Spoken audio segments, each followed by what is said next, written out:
Exodus chapter 1. Now these are the names of the children of Israel, which came into Egypt. Every man and his household came thither with Jacob: Reuben, Simeon, Levi, and Judah; Issachar, Zebulun, and Benjamin; Dan and Naphtali, Gad, and Asher. So all the souls that came out of the loins of Jacob were 70 souls. Joseph was in Egypt already. Now Joseph died, and all his brethren, and that whole generation. And the children of Israel brought forth fruit, and increased in abundance, and were multiplied, and were exceeding mighty, so that the land was full of them. Then there rose up a new king in Egypt, who knew not Joseph. And he said unto his people, Behold, the people of the children of Israel are greater and mightier than we. Come, let us work wisely with them, lest they multiply, and it come to pass, that if there be war, they join themselves unto our enemies, and fight against us, and get them out of the land. Therefore did they set taskmasters over them, to keep thee under with burdens, and they built the cities Pithom and Ramses for the treasures of Pharaoh. But the more they vexed them, the more they multiplied and grew. Therefore they were more grieved against the children of Israel. Wherefore the Egyptians by cruelty caused the children of Israel to serve. Thus they made them weary of their lives by sore labor in clay and in brick, and in all work in the field, with all manner of bondage, which they laid upon them most cruelly. Moreover, the king of Egypt commanded ye midwives of the Hebrew women, of which the one's name was Shiphrah, and the name of the other Puah, and said, When ye do the office of a midwife to the women of the Hebrews, and see them on their stools, if it be a son, then ye shall kill him, but if it be a daughter, then let her live. Notwithstanding ye midwives feared God, and did not as the king of Egypt commanded them, but preserved alive the men children. Then the king of Egypt called for the midwives, and said unto them, Why have ye done thus, and have preserved alive the men children? And the midwives answered Pharaoh, Because the Hebrew women are not as the women of Egypt, for they are lively and are delivered ere the midwife come at them. God therefore prospered the midwives, and the people multiplied, and were very mighty. And because ye midwives feared God, therefore he made them houses. Then Pharaoh charged all his people, saying, Every man child that is born cast ye into the river, but reserve every maid child alive. Exodus chapter 2. Then there went a man of the house of Levi, and took to wife a daughter of Levi. And the woman conceived, and bare a son. And when she saw that he was fair, she hid him 3 months. But when she could no longer hide him, she took for him an ark made of reed, and daubed it with slime and with pitch, and laid the child therein, and put it among the bulrushes by the river's brink. Now his sister stood afar off, to wit what would come of him. Then ye daughter of Pharaoh came down to wash her in the river, and her maidens walked by the river's side. And when she saw the ark among the bulrushes, she sent her maid to fetch it. Then she opened it, and saw it was a child. And behold, the babe wept, so she had compassion on it, and said, This is one of the Hebrews' children. Then said his sister unto Pharaoh's daughter, Shall I go and call unto thee a nurse of the Hebrew women to nurse the child? And Pharaoh's daughter said to her, Go. So the maid went and called the child mother. To whom Pharaoh's daughter said, Take this child away and nurse it for me, and I will reward thee. Then the woman took the child and nursed him. Now the child grew, and she brought him unto Pharaoh's daughter, and he was as her son, And she called his name Moses, because, said she, I drew him out of the water. And in those days, when Moses was grown, he went forth unto his brethren, and looked on their burdens. Also he saw an Egyptian smiting a Hebrew for one of his brethren. And he looked round about. When he saw no man, he slew the Egyptian, and hid him in the sand. Again he came forth the second day, and behold, 2 Hebrews straw. And he said unto him, What that he did the wrong, wherefore smitest thou thy fellow? And he answered, Who made thee a man of authority and a judge over us? Thinkest thou to kill me as thou didst the Egyptian? Then Moses feared, and said, Certainly this thing is known. Now Pharaoh heard this matter, and sought to slay Moses. Therefore Moses fled from Pharaoh, and dwelt in the land of Midian, and he sat down by a well. And the priest of Midian had 7 daughters, which came and drew water, and filled the troughs to water their father's sheep. Then the shepherds came and drove them away, but Moses rose up and defended them, and watered their sheep. And when they came to rule their father, he said, How are ye come so soon today? And they said, A man of Egypt delivered us from the hand of the shepherds, and also drew us water enough, and watered his sheep. Then he said unto his daughters, Where is he? Why have ye so left the man? Call him, that he may eat bread. And Moses agreed to dwell with the man, who gave unto Moses Zipporah his daughter. And she bare a son, whose name he called Gershom, for he said, I have been a stranger in a strange land. Then, in process of time, the king of Egypt died, and the children of Israel sighed for the bondage and cried, and their cry for the bondage came up unto God. Then God heard their moan, and God remembered his covenant with Abraham, Isaac, and Jacob. So God looked down upon the children of Israel and had respect upon them. Exodus chapter 3. When Moses kept the sheep of Jethro his father-in-law, priest of Midian, and drove the flock to the backside of the desert, and came to the mountain of God, Horeb. Then the angel of the Lord appeared unto him in a flame of fire, out of the midst of a bush. And he looked, and behold, the bush burned with fire, and the bush was not consumed.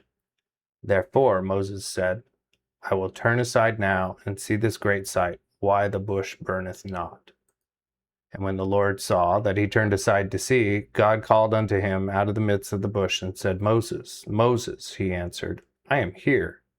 Then he said, Come not hither, put thy shoes off thy feet, for the place whereon thou standest is holy ground. Moreover, he said, I am the God of thy father, the God of Abraham, the God of Isaac, and the God of Jacob. Then Moses hid his face, for he was afraid to look upon God.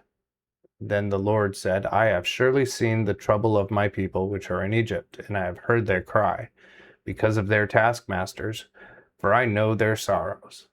Therefore I am come down to deliver them out of the hand of the Egyptians, and to bring them out of that land into a good land, and a large, into a land that floweth with milk and honey, even into the place of the Canaanites, and the Hittites, and the Amorites, and the Perizzites, and the Hittites, and the Jebusites. And now, lo, the cry of the children of Israel is come unto me, and I have seen ye oppression wherewith the Egyptians oppress them. Come now, therefore, and I will send thee unto Pharaoh, that thou mayest bring my people, the children of Israel, out of Egypt. But Moses said unto God, Who am I, that I should go unto Pharaoh, and that I should bring the children of Israel out of Egypt? And he answered, Certainly I will be with thee, and this shall be a token unto thee, that I have sent thee. After that thou hast brought the people out of Egypt, ye shall serve God upon this mountain. Then Moses said unto God, Behold, when I shall come unto the children of Israel, and shall say unto them, The God of your fathers hath sent me unto you, if they say unto me, What is his name? What shall I say unto them? And God answers, Moses, I am that I am. Also he said, Thus shalt thou say unto the children of Israel, I am hath sent me unto you. And God spoke further unto Moses, Thus shalt thou say unto the children of Israel, The Lord God of your fathers, the God of Abraham, the God of Isaac, and the God of Jacob, hath sent me unto you. This is my name forever, and this is my memorial unto all ages. Go and gather the elders of Israel together, and thou shalt say unto the Lord God of your fathers, the God of Abraham, Isaac, and Jacob, appeared unto me, and said, I have surely remembered you, and that which is done to you in Egypt. Therefore I did say, I will bring you out of the affliction of Egypt into the land of the Canaanites, and the Hittites, and the Amorites, and the Perizzites, and the Hivites, and the Jebusites, into a land that floweth with milk and honey. Then shall they obey thy voice, and thou and the elders of Israel shall go unto the king of Egypt, and say unto him, The Lord God of the Hebrews hath met with us. We pray thee now, therefore, let us go 3 days' journey in the wilderness, that we may sacrifice unto the Lord our God. But I know that the king of Egypt will not let you go, but by strong hand. Therefore I will stretch out mine hand, and smite Egypt with all my wonders, which I will do in the midst thereof, and after that he shall let you go. And I will make this people to be favored of the Egyptians, so that when ye go, ye shall not go empty. For every woman shall ask of her neighbor, and of her that sojourneth in her house, jewels of silver, and jewels of gold, and raiment, and ye shall put them on your sons and on your daughters, and shall spoil the Egyptians.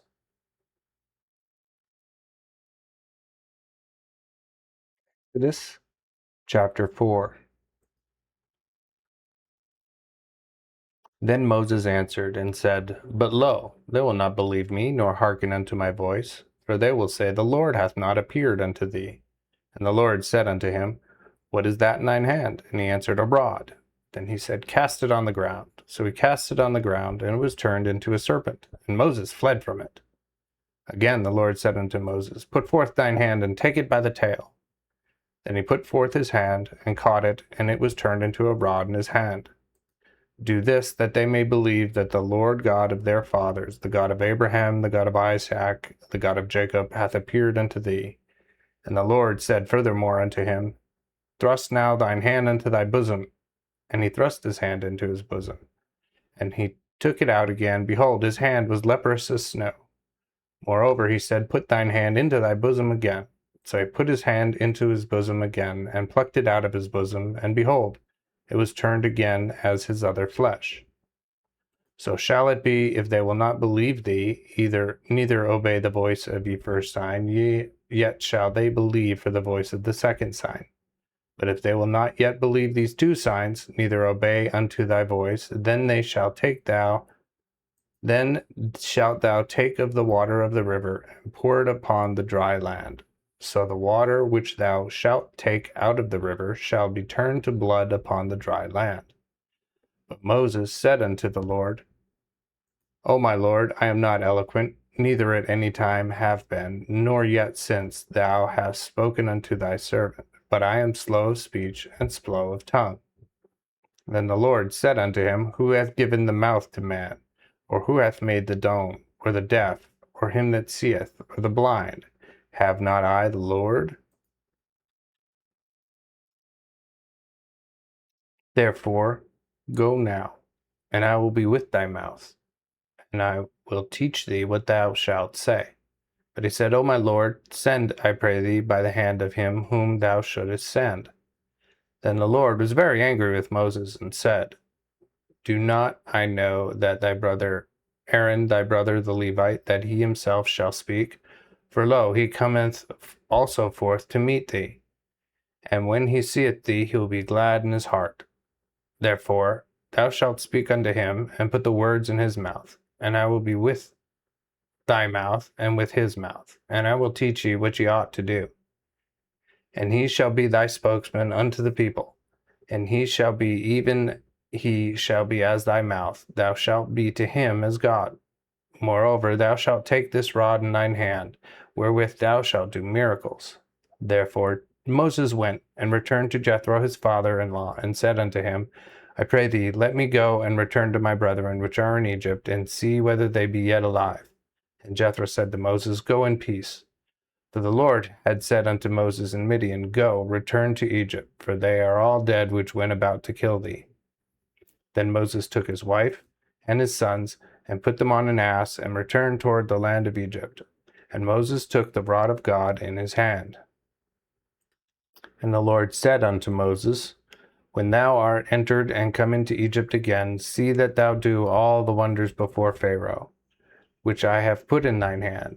But I will harden his heart, and he shall not let the people go. Then thou shalt say to Pharaoh, Thus saith the Lord, Israel is my son, even my firstborn. Wherefore I say to thee, Let my son go, that he may serve me. If thou refuse to let him go, behold, I will slay thy son, even thy firstborn. And as he was by the way in the inn, the Lord met him, and would have killed him.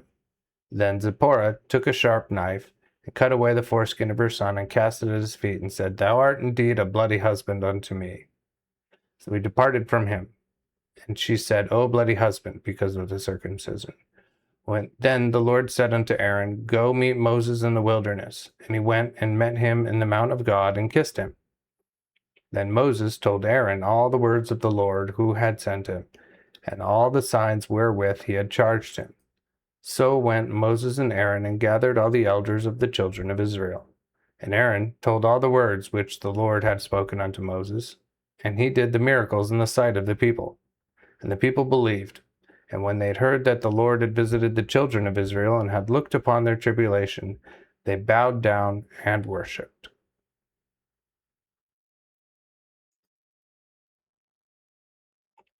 Exodus chapter 5.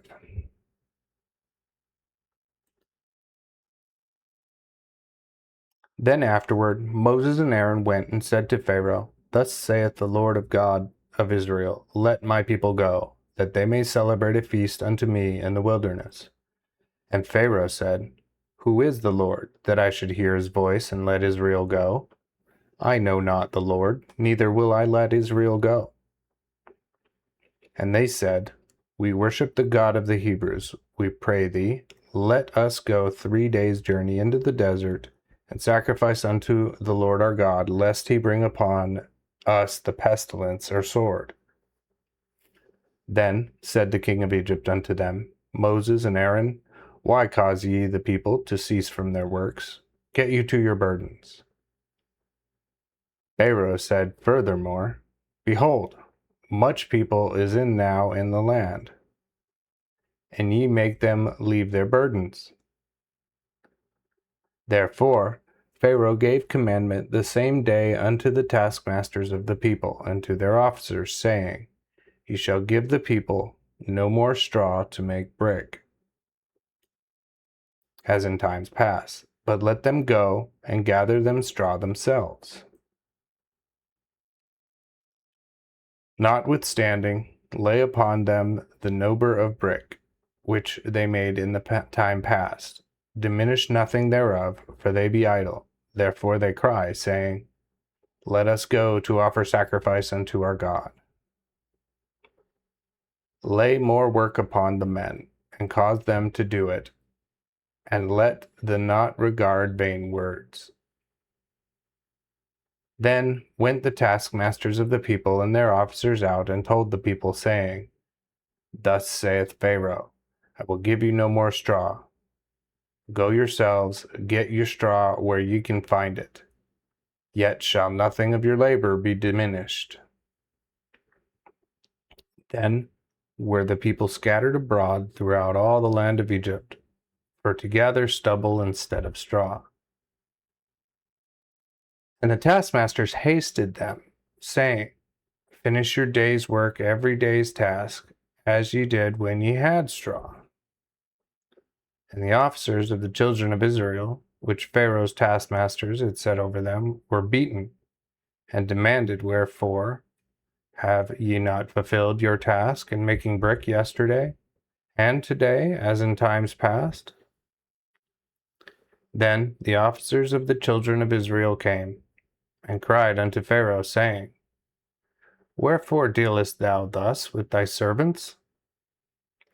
There is no straw given to thy servants. And they say unto us, Make brick. And lo, thy servants are beaten, and thy people is blamed. But he said, Ye are too much idle.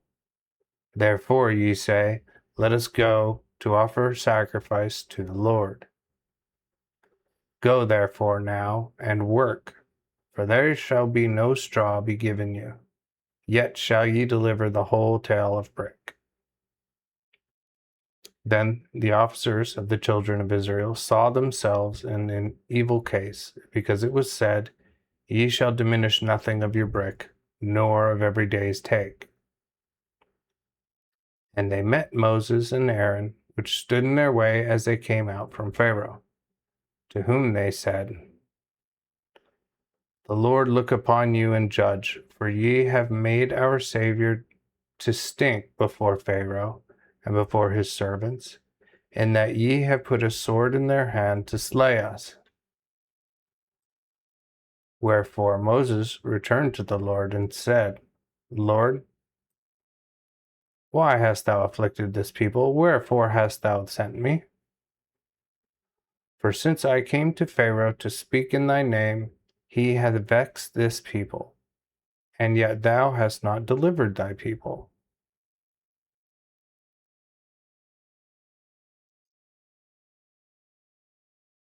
Exodus chapter 6.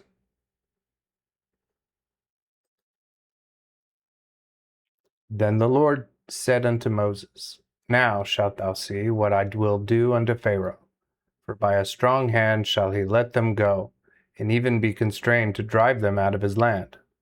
Moreover, God spake unto Moses and said unto him, I am the Lord. And I appeared unto Abraham, to Isaac, and to Jacob by the name of Almighty God. But by my name Jehovah was I not known unto thee. Furthermore, as I made my covenant with them to give them ye land of Canaan, the land of their pilgrimage wherein they were strangers, so I have also heard the groaning of the children of Israel, whom the Egyptians keep in bondage, and have remembered my covenant. Wherefore say thou unto the children of Israel, I am the Lord, and I will bring you out from the burdens of the Egyptians, and I will deliver you out of their bondage, and I will redeem you in a stretched out arm, in the great judgments. Also I will take you for my people, and will be your God, and then ye shall know that I, the Lord your God, bring you out from the burdens of the Egyptians. And I will bring you into the land which I swear that I would give to Abraham and Isaac and to Jacob, and I will give it unto you for a possession. I am the Lord. So Moses told the children of Israel thus, but they hearkened not unto Moses, for anguish of spirit and for cruel bondage. And the Lord spake unto Moses, saying, Go speak to Pharaoh, king of Egypt, that he let the children of Israel go out of his land. But Moses spake before the Lord, saying, Behold, the children of Israel hearken not unto me. How then shall Pharaoh hear me, which I am of uncircumcised lips? And the Lord spake unto Moses and unto Aaron, and charged them to go to the children of Israel and to Pharaoh, king of Egypt, to bring the children of Israel out of the land of Egypt. These be the heads of their fathers' houses. The sons of Reuben, the firstborn of Israel, are Hanok and Palu, Hezron and Carmi. These are ye families of Reuben. Also the sons of Simeon, Jemuel and Jamin, and Ohad and Iachin, and Zoar, and Shaul, the son of a Canaanitish woman. These are the families of Simeon. These are also the names of the sons of Levi in their generations, Gershon and Kohath, and Merari, and the years of the life of Levi were 137 years. The sons of Gershon were Libni and Shimi by their families. And the sons of Kohath, Amram, Izhar, and Hebron, and Bizl. And Kohath lived 130 years, 33 years. Also the sons of Merari were Mahali and Mushi. These are ye families of Levi by their kindreds. And Amram took Ichabod, his father's sister, to his wife, and she bare him Aaron and Moses. And Amram lived 137 years. Also the sons of Izhar, Korah, and Nepheg, and Zitri. And the sons of Israel, Mishael, and Elzaphan, and Sithri. And Aaron took Elisheba, daughter of Amminadab, sister of Nahshon, to his wife, which bare him Nadab and Abihu, Eleazar, and Ithamar. Also the sons of Korah, Asir, and Elkanah, and Abiasaph. These are the families of the Korahites. And Eleazar, Aaron's son, took him one of the daughters of Putiel to his wife, which bare him Phinehas. These are the principal fathers of the Levites throughout their families. These are Aaron and Moses, to whom the Lord said, Bring the children of Israel out of the land of Egypt according to their armies. These are that Moses and Aaron, which spake to Pharaoh king of Egypt, that they might bring the children of Israel out of Egypt. And at that time, when the Lord spake unto Moses in the land of Egypt, when the Lord, I say, spake unto Moses, saying, I am the Lord. Speak thou unto Pharaoh the king of Egypt all that I say unto thee. Then Moses said before the Lord, Behold, I am of uncircumcised lips, and how shall Pharaoh hear me?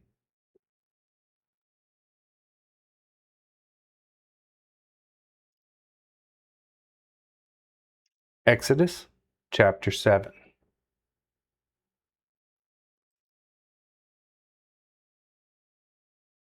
Then the Lord said to Moses, Behold, I have made thee Pharaoh's God, and Aaron thy brother shall be thy prophet.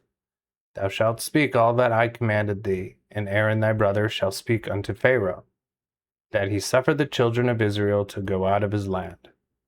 But I will harden Pharaoh's heart, and multiply my miracles and my wonders in the land of Egypt. And Pharaoh shall not hearken unto you, that I may lay mine hand upon Egypt, and bring out mine armies, even my people, the children of Israel, out of the land of Egypt by great judgments. Then the Egyptians shall know that I am the Lord, when I stretch forth mine hand upon Egypt, and bring out the children of Israel from among them. So Moses and Aaron did as the Lord commanded them. Even so did they. Now Moses was 80 old, and Aaron 83, when they spake unto Pharaoh. And the Lord had spoken unto Moses and Aaron, saying, If Pharaoh speak unto you, saying, Show a miracle for you, then thou shalt say unto Aaron, Take thy rod, and cast it before Pharaoh, and it shall be turned into a serpent. Then went Moses and Aaron unto Pharaoh, and did even as the Lord had commanded. And Aaron cast forth his rod before Pharaoh, and before his servants, and it was turned into a serpent. Then Pharaoh called also for the wise men and sorcerers, and those charmers also of Egypt did in the like manner with their enchantments. For they cast down every man his rod, and they were turned into serpents. But Aaron's rod devoured their rods. So Pharaoh's heart was hardened, and he hearkened not to them as the Lord had said. The Lord then said unto Moses, Pharaoh's heart is obstinate. He refuseth to let the people go. Go unto Pharaoh in the morning. Lo, he will come forth unto the water. And thou shalt stand and meet him by the river's brink. And the rod, which was turned into a serpent, thou shalt take in thine hand. And thou shalt say unto him, The Lord God of the Hebrews hath sent me unto thee, saying, Let my people go, that they may serve me in the wilderness. And behold, hitherto thou wouldest not hear. Thus saith the Lord, In this shalt thou know that I am the Lord.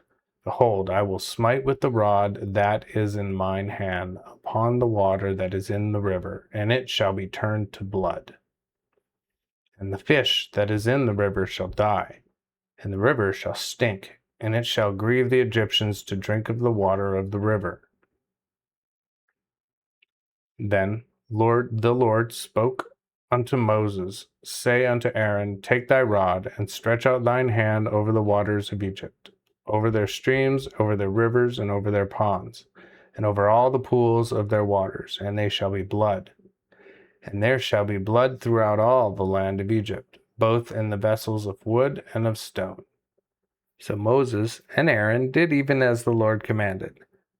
And he lifted up the rod and smote the water that was in the river in the sight of the Pharaoh, and in the sight of his servants. And all the water that was in the river was turned into blood. And the fish that was in the river died, and the river stank, so that the Egyptians could not drink of the water of the river. And there was blood throughout all the land of Egypt. And the enchanters of Egypt did likewise with their sorceries, and the heart of Pharaoh was hardened, so that he did not hearken unto them as the Lord had said. Then Pharaoh returned and went again into his house, neither did this yet enter into his heart. All the Egyptians then dig round about the river for waters to drink, for they could not drink of the water of the river.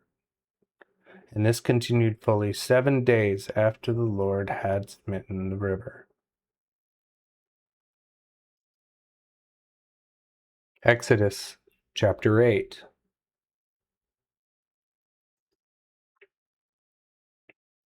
Afterward the Lord said unto Moses, Go unto Pharaoh, and tell him, Thus saith the Lord, Let my people go, that they may serve me. And if thou wilt not let them go, behold, I will smite all thy country with frogs. And the river shall scrawl full of frogs, which shall go up and come into thine house, and into thine chamber where thou sleepest, and upon thy bed, and into the house of thy servants, and upon thy people, and into thine ovens, and into thy kneading troughs. Yea, the frogs shall climb up upon thee, and upon thy people, and upon thy servants. Also the Lord said unto Moses, Say thou unto Aaron, Stretch out thine hand with thy rod upon the streams, and upon the rivers, and upon the ponds, and cause frogs to come up upon the land of Egypt. Then Aaron stretched out his hand upon the waters of Egypt, and the frogs came up, and covered the land of Egypt. And the sorcerers did likewise with their sorceries, and brought frogs up upon the land of Egypt. Then Pharaoh called for Moses and Aaron, and said, Pray ye unto the Lord that he may take away the frogs from me, and from my people, and I will let the people go, that they may do sacrifice unto the Lord.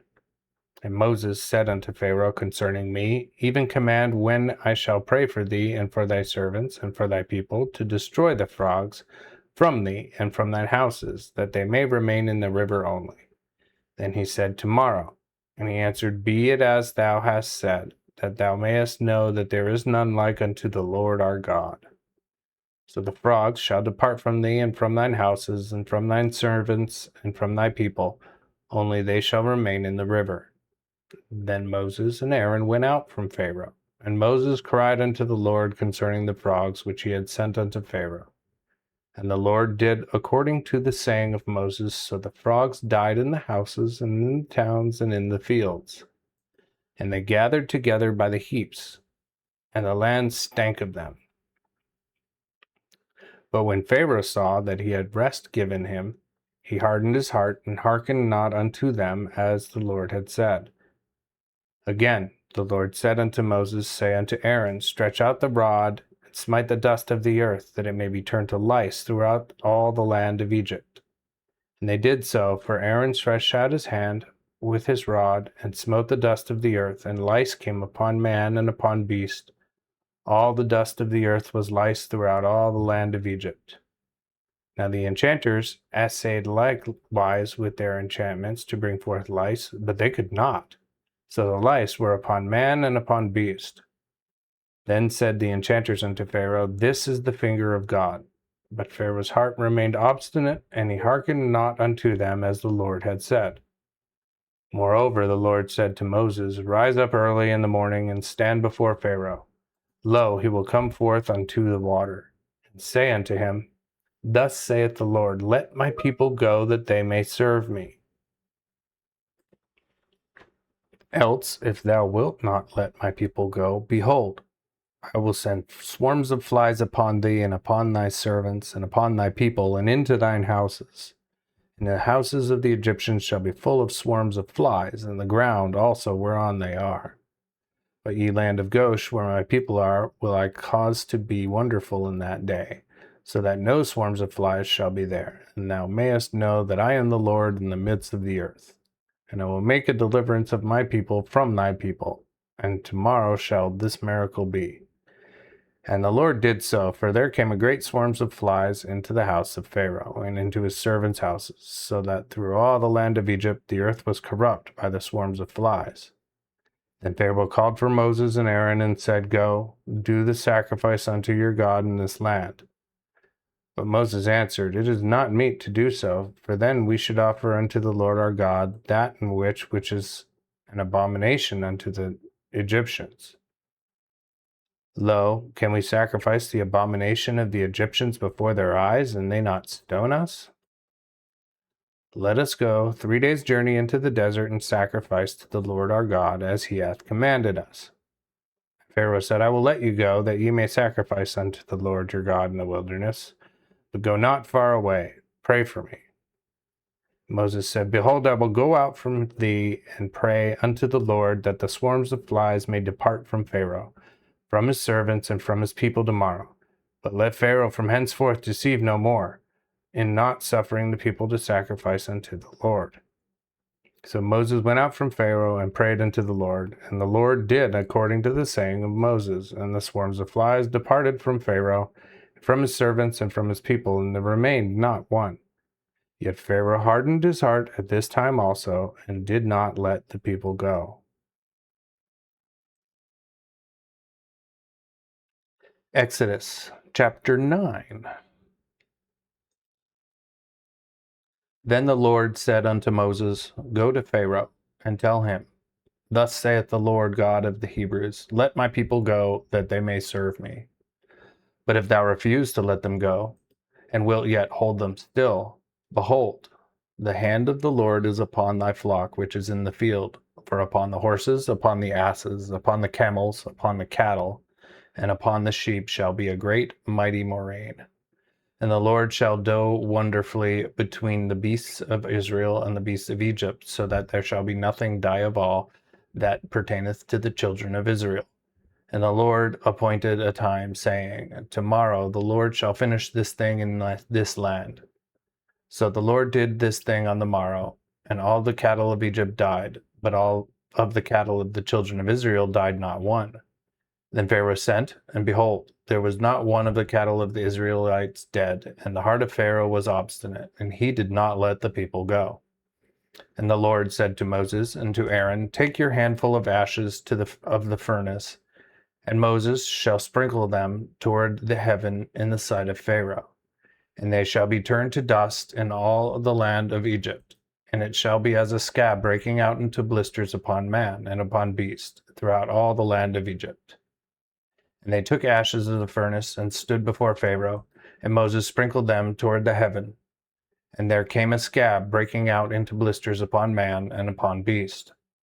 And the sorcerers could not stand before Moses because of the scab, for the scab was upon the enchanters and upon all of the Egyptians. And the Lord hardened the heart of Pharaoh, and he hearkened not unto them, as the Lord had said unto Moses. Also the Lord said unto Moses, Rise up early in the morning, and stand before Pharaoh, and tell him, Thus saith the Lord God of the Hebrews, Let my people go, that they may serve me. For I will at this time send all my plagues upon thine heart, and upon thine servants, and upon thy people, that thou mayest know that there is none like me in all the earth. For now I will stretch out mine hand, that I may smite thee and thy people with the pestilence, and thou shalt perish from the earth. And indeed, for this cause have I appointed thee, to show my power in thee, and to declare my name throughout all the world. Yet thou exaltest thyself against my people, and lettest them not go. Behold, tomorrow this time I will cause to rain a mighty great hail, such as was not in Egypt since the foundation thereof was laid unto this time.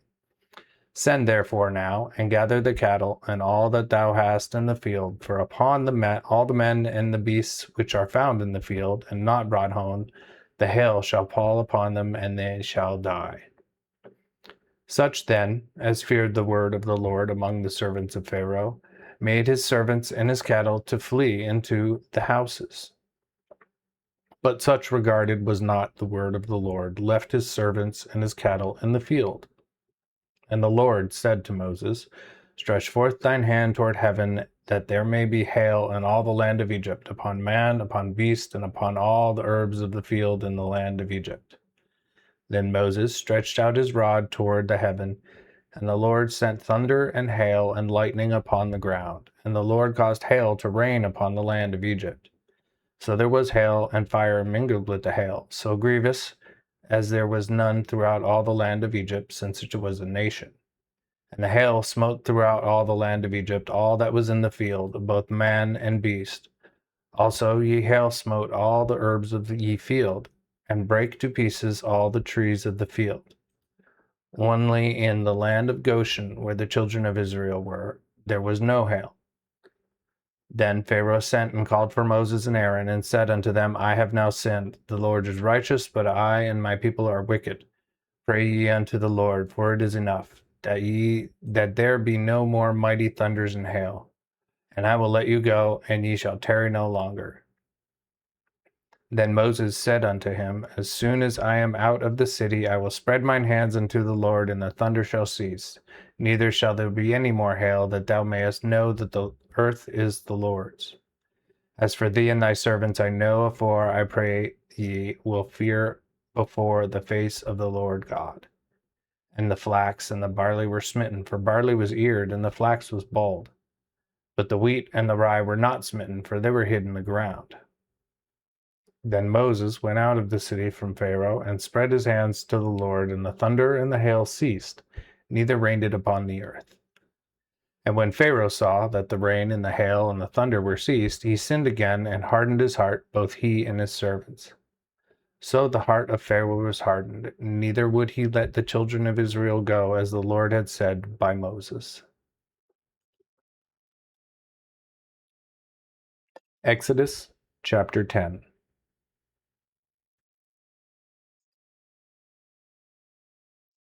Again the Lord said unto Moses, Go to Pharaoh, for I have hardened his heart and the heart of his servants, that I might work these my miracles in the midst of his realm, and that thou mayest declare in the ears of thy son and of thy son's son what things I have done in Egypt, and my miracles which I have done among them, that ye may know that I am the Lord.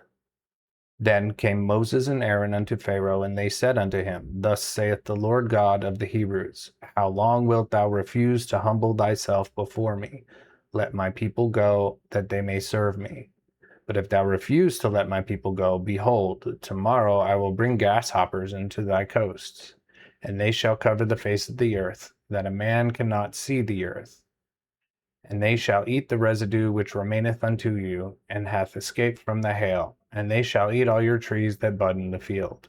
And they shall fill thine houses, and all thy servants' houses, and the houses of all Egyptians, as neither thy fathers nor thy fathers' fathers have seen, since the time they were upon the earth unto this day. So he returned and went out from Pharaoh. Then Pharaoh's servants said unto him, How long shall he be an offense to us? Let the men go, that they may serve their Lord, the Lord their God. Wilt thou first know that Egypt is destroyed? So Moses and Aaron were brought again unto Pharaoh, and he said unto them, Go, serve the Lord your God. But who are they that shall go? And Moses answered, We will go with our young and with our old, with our sons and with our daughters, with our sheep and with our cattle we will go, for we must celebrate a feast unto the Lord. And he said unto them, Let the Lord so be with you, as I will let you go, and your children. Behold, for evil is before your face. It shall not be so. Now go ye that are men, and serve the Lord, for that was your desire. Then they were thrust out from the Pharaoh's presence. After the Lord said unto Moses, Stretch out thine hand upon the land of Egypt for the grasshoppers, that they may come upon the land of Egypt, and eat all the herbs of the land, even all that hail hath left. Then Moses stretched forth his rod upon the land of Egypt, and the Lord brought an east wind upon the land all that day and all that night, and in the morning the east wind brought the grasshoppers. So the grasshoppers went up upon the land of Egypt, and remained in all quarters of Egypt. So grievous grasshoppers like to these were never before, neither after them shall be such. For they covered all the face of the earth, so that the land was dark, They did eat all the herbs of the land, and all the fruits of the trees which the hail had left, so that there was no green thing left upon the trees, nor among the herbs of the field throughout all the lands of Egypt. Therefore Pharaoh called for Moses and Aaron in haste, and said, I have sinned against the Lord your God and against you.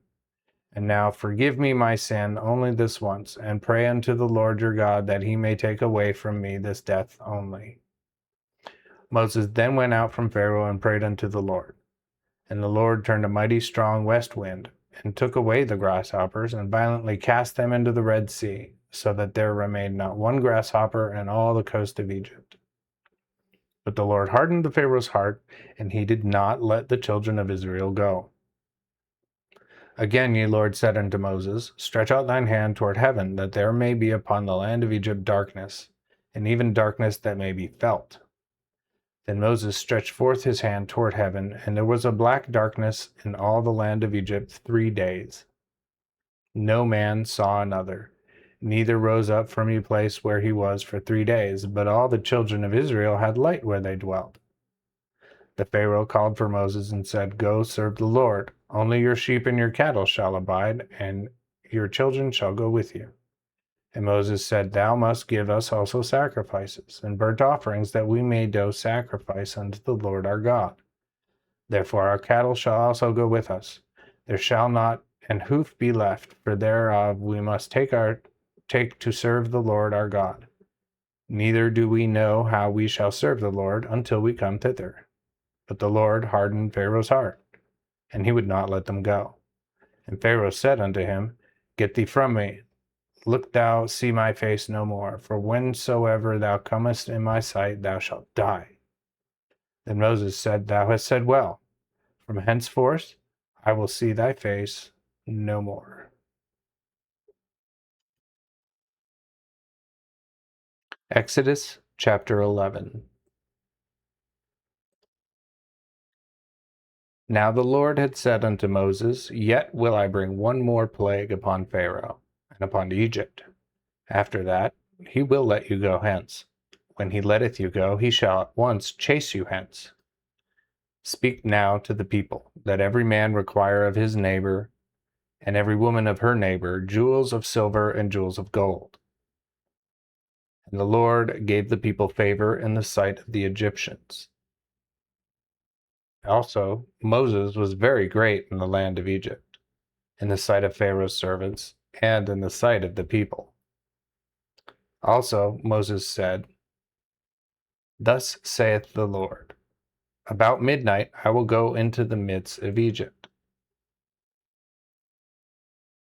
and all the firstborn in the land of Egypt shall die, from the firstborn of Pharaoh that sitteth on his throne, unto the firstborn of the maidservant that is at the mill, and all the firstborn of beasts. Then there shall be a great cry throughout all the land of Egypt, such as was never none like, nor shall be. But against none of ye children of Israel shall a dog mow his tongue, neither against man nor beast, that ye may know that the Lord putteth a difference between the Egyptians and Israel. And all these thy servants shall come down unto me, and fall before me, saying, Get thee out, and all the people that are at thy feet, and after this will I depart. So he went out from Pharaoh very angry. And the Lord said unto Moses, Pharaoh shall not hear you, that my wonders may be multiplied in the land of Egypt. So Moses and Aaron did all these wonders before Pharaoh. But the Lord hardened Pharaoh's heart, and he suffered not the children of Israel to go out of his land. Exodus chapter 12. Then the Lord spake to Moses and to Aaron in the land of Egypt, saying, This month shall be unto you the beginning of months. It shall be to you the first month of the year. Speak ye unto all the congregation of Israel, saying, In the 10th of this month let every man take unto him a lamb according to the house of the fathers, a lamb for a house. And if the household be too little for the lamb, he shall take his neighbor, which is next unto his house, according to the number of persons. Every one of you, according to his eating, shall make you count for the lambs. Your lamb shall be without blemish, a male of a year old. Ye shall take it of the lambs or of the kids, and ye shall keep it until the 14th day of this month. Then all the multitude of the congregation of Israel shall kill it at even. After, they shall take of the blood, and strike it on the two posts, and on the upper door post of the houses where they shall eat it. And they shall eat the flesh the same night, roast with fire and unleavened bread. With sour herbs they shall eat it. Eat not therefore of raw, boiled, nor sodden in water, but roast with fire, both his head, his feet, and his purtenance. And ye shall reserve nothing of it unto the morning, but that which remaineth of it into the morrow shall ye burn with fire. And thus shall ye eat it, your loins girded, your shoes on your feet, and your staves in your hands, and ye shall eat it in haste, for it is the Lord's Passover. For I will pass through the land of Egypt the same night, and will smite all the firstborn in the land of Egypt, both man and beast, and I will execute judgment upon all the gods of Egypt. I am the Lord. And the blood shall be a token for you upon the houses where ye are. So when I see the blood, I will pass over you, and the plague shall not be upon you to destruction when I smite the land of Egypt. And this day shall be unto you a remembrance, and ye shall keep it in a holy feast unto the Lord throughout your generations. Ye shall keep it holy by an ordinance forever. 7 days shall ye eat unleavened bread, and in any case ye shall put away leaven the first day out of your houses. For whosoever eateth leavened bread from the first day until the 7th day, that person shall be cut off from Israel. And in the first day shall be a holy assembly. Also in the 7th day shall be a holy assembly unto you. No work shall be done in them, save about that which every man must eat, that only ye do. Ye shall keep also the feasts of unleavened bread, for that same day I will bring your armies out of the land of Egypt. Therefore ye shall observe this day throughout your posterity by an ordinance forever. In the first month, in the 14th day of the month, at even, ye shall eat unleavened bread unto the 21st day of the month at even. 7 days shall no leaven be found in your houses, for whosoever eateth leavened bread, that person shall be cut off from the congregation of Israel, whether he be a stranger or born in the land. Ye shall eat no leavened bread, but in your habitations shall ye eat unleavened bread. Then Moses called all the elders of Israel and said unto them, Choose out and take for you every of your households a lamb, and kill the Passover. And take a bunch of hyssop, and dip it in the blood that is in the basin, and strike the lintel and the door cheeks with the blood that is in the basin. And let none of you go out at the door of his house until the morning. For the Lord will pass by to smite the Egyptians, and when he seeth the blood upon the lintel and on the 2 door cheeks, the Lord will pass over the door, and will not suffer the destroyer to come into your houses to plague you. Therefore shall ye observe this thing as an ordinance both for thee and for thy sons forever. And when ye shall come into the land which the Lord will give you as he hath promised, then ye shall keep this service. And when your children ask you, What service is this ye keep? Then ye shall say, It is the sacrifice of the Lord's Passover, which passed over the houses of the children of Israel in Egypt, when he smote the Egyptians and preserved our houses. Then the people bowed themselves and worshipped. So the children of Israel went, and did as the Lord had commanded Moses and Aaron, so did they.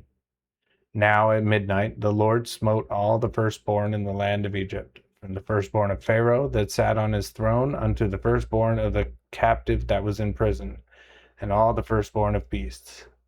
And Pharaoh rose up in the night, he and all his servants and all the Egyptians, for there was a great cry in Egypt, for there was no house where there was not one dead.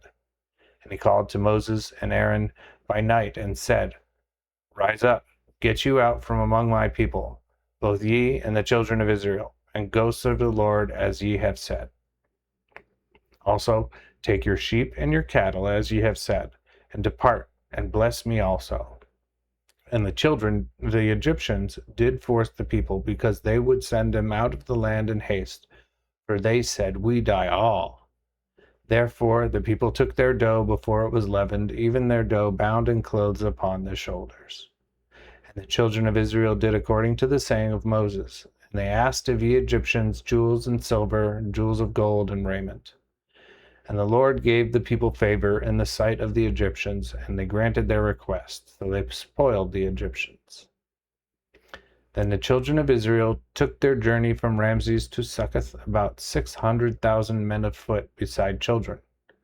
And a great multitude of sundry sorts of people went out with them, and sheep, and beeves, and cattle, in great abundance.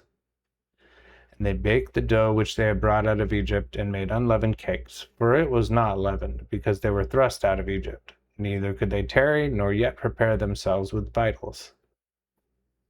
So the dwelling of the children of Israel, while they dwelled in Egypt, was 430 years. And when 430 years were expired, even the selfsame day departed all the hosts of the Lord out of the land of Egypt. It is a night to be kept holy to the Lord, because he brought them out of the land of Egypt. This is that night of the Lord which all the children of Israel must keep throughout their generations. And the Lord said unto Moses and Aaron, This is the law of the Passover. No stranger shall eat thereof. But every servant that is bought for money, when thou hast circumcised him, he shall eat thereof. A stranger or a hired servant shall not eat thereof.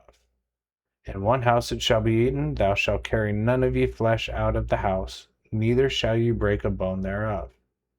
All the congregation of Israel shall observe it. But if a stranger dwell with thee, and will observe the Passover of the Lord, let him circumcise all the males that belong unto him, and let him come and observe it, and he shall be as one that is born in the land, for none uncircumcised person shall eat thereof. One law shall be to him that is born in the land, and to the stranger that dwelleth among you. Then all the children of Israel did as the Lord commanded Moses and Aaron, so did they. In the selfsame day did the Lord bring the children of Israel out of the land of Egypt by their armies. Exodus chapter 13.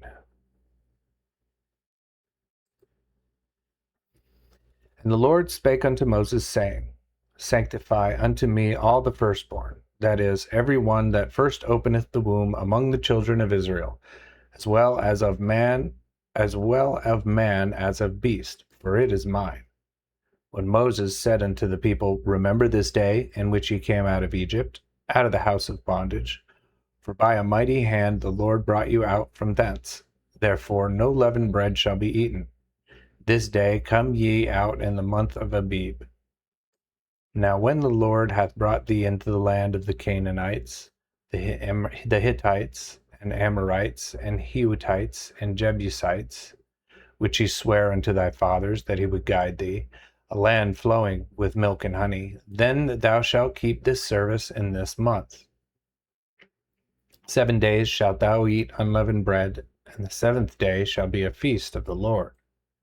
Unleavened bread shall be eaten 7 days, and there shall be no leavened bread be seen with thee, nor yet leaven be seen with thee in all thy quarters.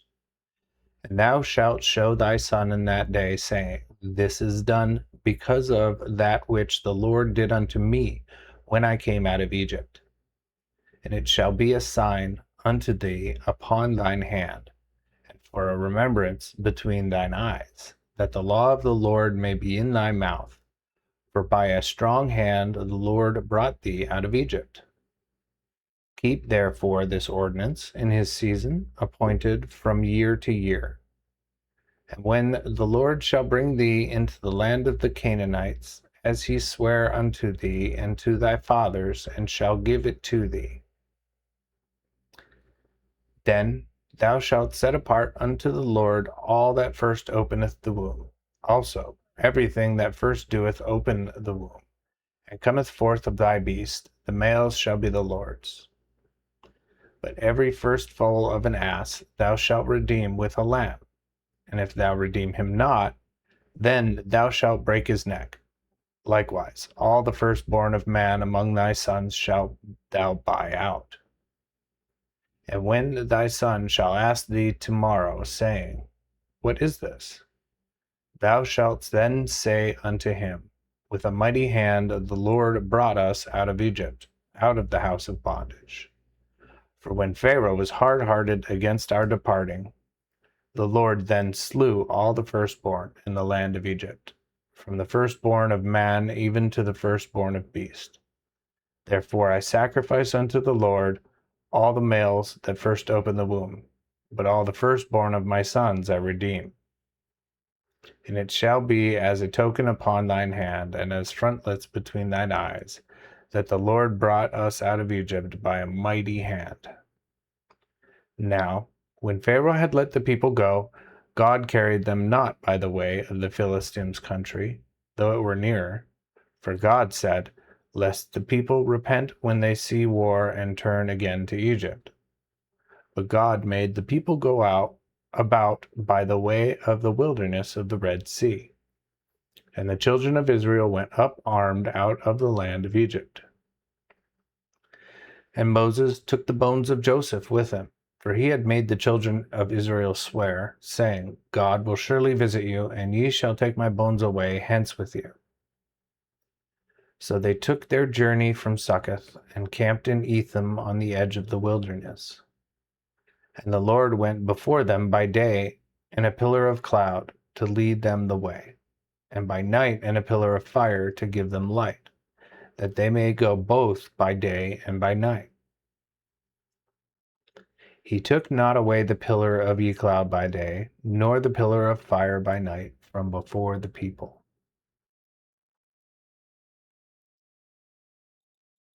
Exodus chapter 14. Then the Lord spake unto Moses, saying, Speak to the children of Israel, that they return and camp before Pihathroth, between Midgal and the sea, over against Baal-zephon. About it ye shall camp by the sea. For Pharaoh will say of the children of Israel, They are tangled in the land, the wilderness hath shut them in.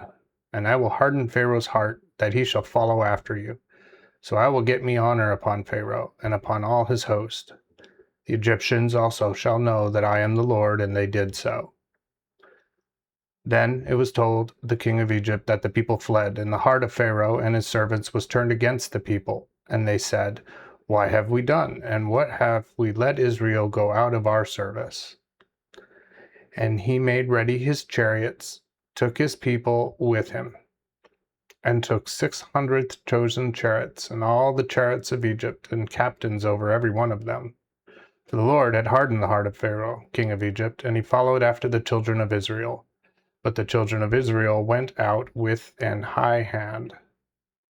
And the Egyptians pursued after them, and all the horses and chariots of Pharaoh and his horsemen and his hosts overtook them camping by the sea, beside Pi-hahiroth, before Baal-zephon. And when Pharaoh drew nigh, the children of Israel lifted up their eyes, and behold, the Egyptians marched after them, and they were sore afraid. Wherefore the children of Israel cried unto the Lord. And they said unto Moses, Hast thou brought us to die in the wilderness, because there were no graves in Egypt? Wherefore hast thou served us thus, to carry us out of Egypt? Did not we tell thee this thing in Egypt, saying, Let us be in rest, so that we may serve the Egyptians? For it had been better for us to serve the Egyptians than that we should die in the wilderness. Then Moses said to the people, Fear ye not, stand still, and behold the salutation of the Lord, which he will show to you this day. For the Egyptians whom ye have seen this day, ye shall never see them again. The Lord shall fight for you, therefore hold your peace. And the Lord said unto Moses, Wherefore criest thou unto me? Speak unto the children of Israel that they go forward. And lift thou up thy rod, and stretch out thine hand upon the sea to divide it.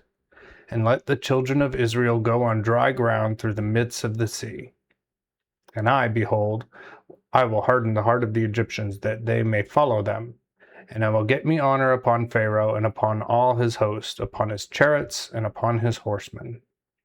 Then the Egyptians shall know that I am the Lord, when I have gotten me honor upon Pharaoh, upon his chariots, and upon his horsemen.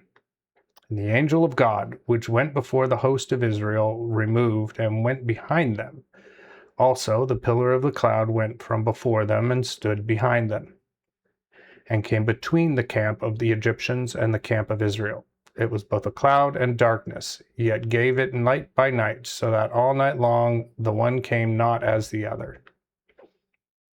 And Moses stretched forth his hand upon the sea, and the Lord caused the sea to run back by a strong east wind all the night, and made the sea dry land, for the waters were divided. Then the children of Israel went through the midst of the sea upon the dry ground, and the waters were a wall unto them on their right hand and on their left hand. And the Egyptians pursued and went after them to the midst of the sea, even all Pharaoh's horses, his chariots, and his horsemen. Now, in the morning watch, when the Lord looked unto the host of Egyptians out of the fire and cloudy pillar, he struck the hosts of the Egyptians with fear. For he took off their chariot wheels, and they drave them without so much as a doe, with much ado, so that the Egyptians every one said, I will flee from the face of Israel, for the Lord fighteth for them against the Egyptians. Then the Lord said to Moses, Stretch thine hand upon the sea, that the waters may return upon the Egyptians, upon their chariots, and upon their horsemen. Then Moses stretched forth his hand upon the sea, and the sea returned to his force early in the morning. And the Egyptians fled against it, but the Lord overthrew the Egyptians in the midst of the sea. So the water returned and covered the chariots and the horsemen, even all the host of Pharaoh that came into the sea after them. There remained not one of them. But the children of Israel walked upon dry land through the midst of the sea, and the waters were a wall unto them on their right hand and on their left. Thus the Lord saved Israel the same day out of the hand of the Egyptians. And Israel saw the Egyptians dead upon the sea bank. And Israel saw the mighty power which the Lord showed upon the Egyptians. So the people feared the Lord, and believed the Lord and his servant Moses.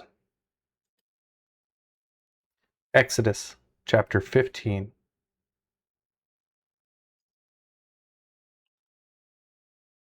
Then sang Moses and the children of Israel this song unto the Lord, and said in this manner, I will sing unto the Lord, for he hath triumphed gloriously. The horse and him that rode upon him hath he overthrown in the sea. The Lord is my strength and praise, and he is become my salutation. He is my God, and I will prepare him a tabernacle. He is my father's God, and I will exalt him. The Lord is a man of war, his name is Jehovah. Pharaoh's chariots and his hosts hast he cast into the sea. His chosen captains were drowned in the Red Sea. The depths have covered them, they sank to the bottom as a stone. Thy right hand, O Lord, is glorious in power. Thy right hand, O Lord, hath bruised the enemy. And in thy great glory thou hast overthrown them that rose against thee. Thou sentest forth thy wrath, which consumed them as the stubble. And by the blast of thy nostrils the waters were gathered, the floods stood still as in a heap, and the depths congealed together in the heart of the sea. The enemy said, I will pursue, I will overtake them, I will divide the spoil. My lust shall be satisfied upon them, I will draw my sword, my hand shall destroy them. Thou blewest thy wind, the sea covered them, they sank as lead in the mighty waters. Who is like unto thee, O Lord, among the gods? Who is like thee, so glorious in holiness, fearful in praises, doing wonders? Thou stretchedst out thy right hand, the earth swallowed them.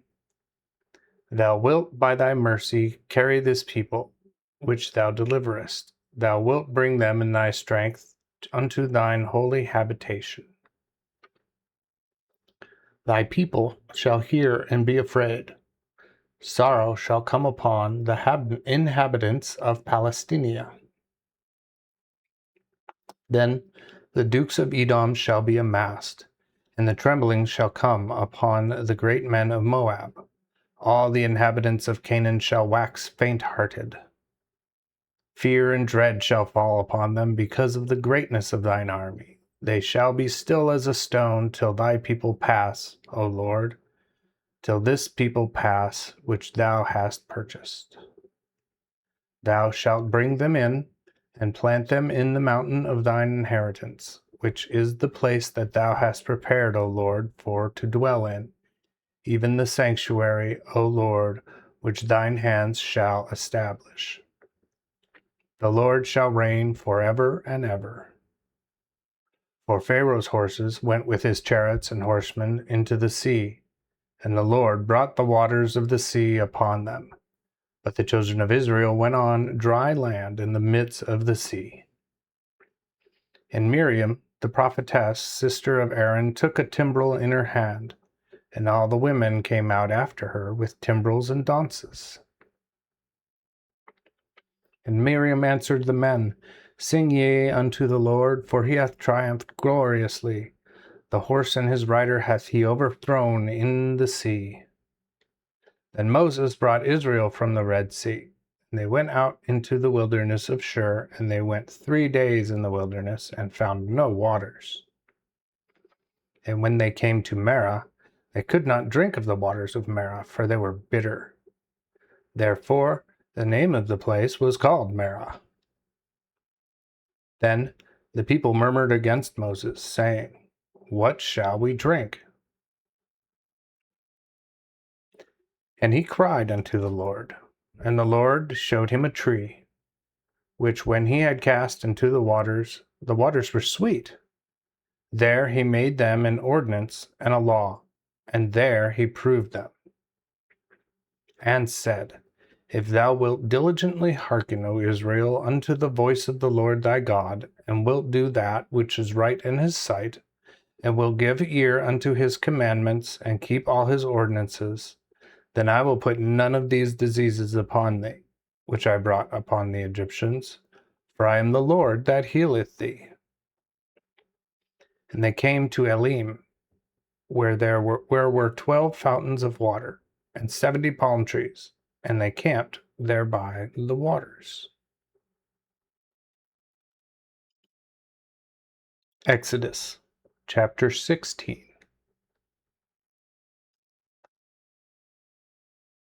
Afterward, all the congregation of the children of Israel departed from Elim, and came to the wilderness of Sin, which is between Elim and Sinai, the 15th day of the 2nd month after their departing out of the land of Egypt. And the whole congregation of the children of Israel murmured against Moses and against Aaron in the wilderness. For the children of Israel said unto them, O that we had died by the hand of the Lord in Egypt, when we sate by the flesh pots, when we ate bread our bellies full, for ye have brought us out into this wilderness to kill this whole company with famine. Then said the Lord unto Moses, Behold, I will cause bread to rain from heaven to you, and the people shall go out and gather that is sufficient for every day, that I may prove them, whether they will walk in my law or not. But the 6th day they shall prepare that which they bring home, and it shall be twice as much as they gather daily. Then Moses and Aaron said unto the children of Israel, At even ye shall know that the Lord brought you out of the land of Egypt. And in the morning ye shall see the glory of the Lord, for he hath heard your grudgings against the Lord. And what are we that have murmured against us? Again Moses said, At even shall the Lord give you flesh to eat, and in the morning your fill of bread. For the Lord hath heard your murmurings, which ye murmur against him. For what are we? Your murmurings are not against us, but against the Lord. And Moses said unto Aaron, Say unto all the congregation of the children of Israel, Draw near before the Lord, for he hath heard your murmurings. Now, as Aaron spake unto the whole congregation of the children of Israel, they looked towards the wilderness, and behold, the glory of the Lord appeared in a cloud. For the Lord had spoken unto Moses, saying, I have heard the murmurings of the children of Israel. Tell them therefore, and say, At even ye shall eat flesh, and in the mornings ye shall be filled with bread. And ye shall know that I am the Lord your God. And so at even the quails came and covered the camp, and in the morning the dew lay round about the host. And when the dew was fallen, was ascended, behold, a small round thing was upon the face of the wilderness, small as hoarfrost on the earth. And when the children of Israel saw it, they said one to another, It is man, for they wist not what it was. And Moses said unto them, This is the bread which the Lord hath given you to eat. This is the thing which the Lord hath commanded. Gather of it every man according to his eating, an omer for a man, according to the number of your persons. Every man shall take for them which are in his tent. The children of Israel did so, and gathered some more, some less. And when they did measure it with an omer, he that had gathered much had nothing over, and he that gathered little had no lack. So every man gathered according to his eating. Moses then said unto them, Let no man reserve thereof till morning. Notwithstanding they obeyed not Moses, but some of them reserved of it until morning, and it was full of worms and stank. Therefore Moses was angry with them. And they gathered it every morning, every man according to his eating. For when the heat of the sun came, it was melted. And the sixth day they gathered twice so much bread, 2 omers for one man. And all the rulers of the congregation came and told Moses. And he answered them, This is that which the Lord hath said, Tomorrow is the rest of the holy Sabbath unto the Lord. Bake that today which ye will bake, and seethe that which ye will seethe, and all that remaineth lay it up to be kept till the morning for you. And they laid it up until the morning, as Moses bade, and it stank not, neither was there any worm therein. Then Moses said, Eat that today, for today is the Sabbath unto the Lord. Today ye shall not find it in the field. 6 days shall ye gather it, but in the 7th day is the Sabbath, and in it there shall be none. Notwithstanding, there went out some of the people in ye 7th day to gather, and they found none. And the Lord said unto Moses, How long refuse ye to keep my commandments and my laws? Behold, how the Lord hath given you the Sabbath. Therefore he giveth you the 6th day bread for 2 days. Tarry therefore every man in his place. Let no man go out of his place the 7th day. So the people rested the 7th day. And the house of Israel called it the name of it man, and it was like to coriander seed, but white. And the taste of it was like unto wafers made with honey. And Moses said, This is that which the Lord hath commanded. Fill an omer of it to keep for your posterity, that they may see the bread wherewith I have fed you in the wilderness, when I brought you out of the land of Egypt. Moses also said to Aaron, Take a pot, and put an omer full of man therein, and set it before the Lord to be kept for your posterity. As the Lord commanded Moses, so Aaron laid it up before the testimony to be kept. And the children of Israel did eat man for 40 years, until they came into a land inhabited. They did eat man until they came to the borders of the land of Canaan. The omer is the 10th part of the ephah. Exodus chapter 17.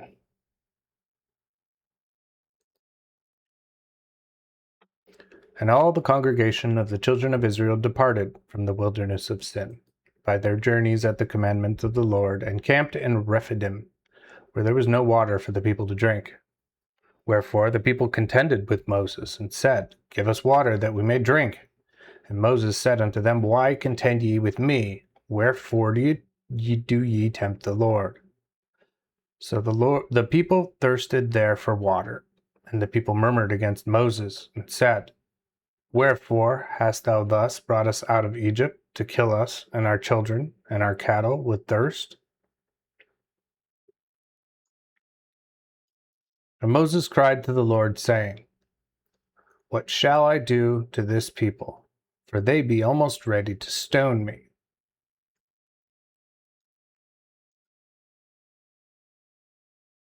And ye, Lord, answered to Moses, Go before the people, and take with thee the elders of Israel, and thy rod, wherewith thou smotest the river. Take in thine hand, and go. Behold, I will stand there before thee upon the rock in Horeb, and thou shalt smite on the rock, and water shall come out of it, that the people may drink. And Moses did so in the sight of the elders. And he called the name of the place Massah and Meribah, because of the contention of the children of Israel, because they had tempted the Lord, saying, Is the Lord among us, or no? And then came Amalek, and fought with Israel and Rephidim. And Moses said to Joshua, Choose us out men, and go fight with Amalek. Tomorrow I will stand on the top of the hill with the rod of God in mine hand. So Joshua did as Moses bade him, and fought with Amalek.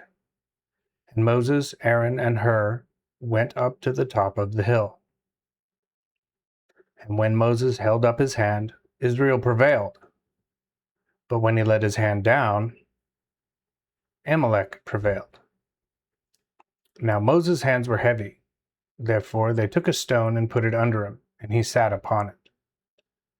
And Aaron and Hur stayed up his hands, the one on one side and the other on the other side. So his hands were steady until the going down of the sun. And Joshua discomfited Amalek and his people with the edge of the sword. And the Lord said to Moses, Write this for a remembrance in the book, and rehearse it to Joshua. For I will utterly put out the remembrance of Amalek from under heaven. And Moses built an altar, and called the name of it Jehovah Nissi.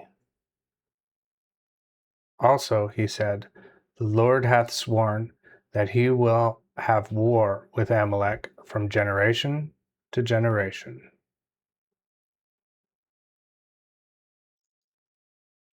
Exodus chapter 18.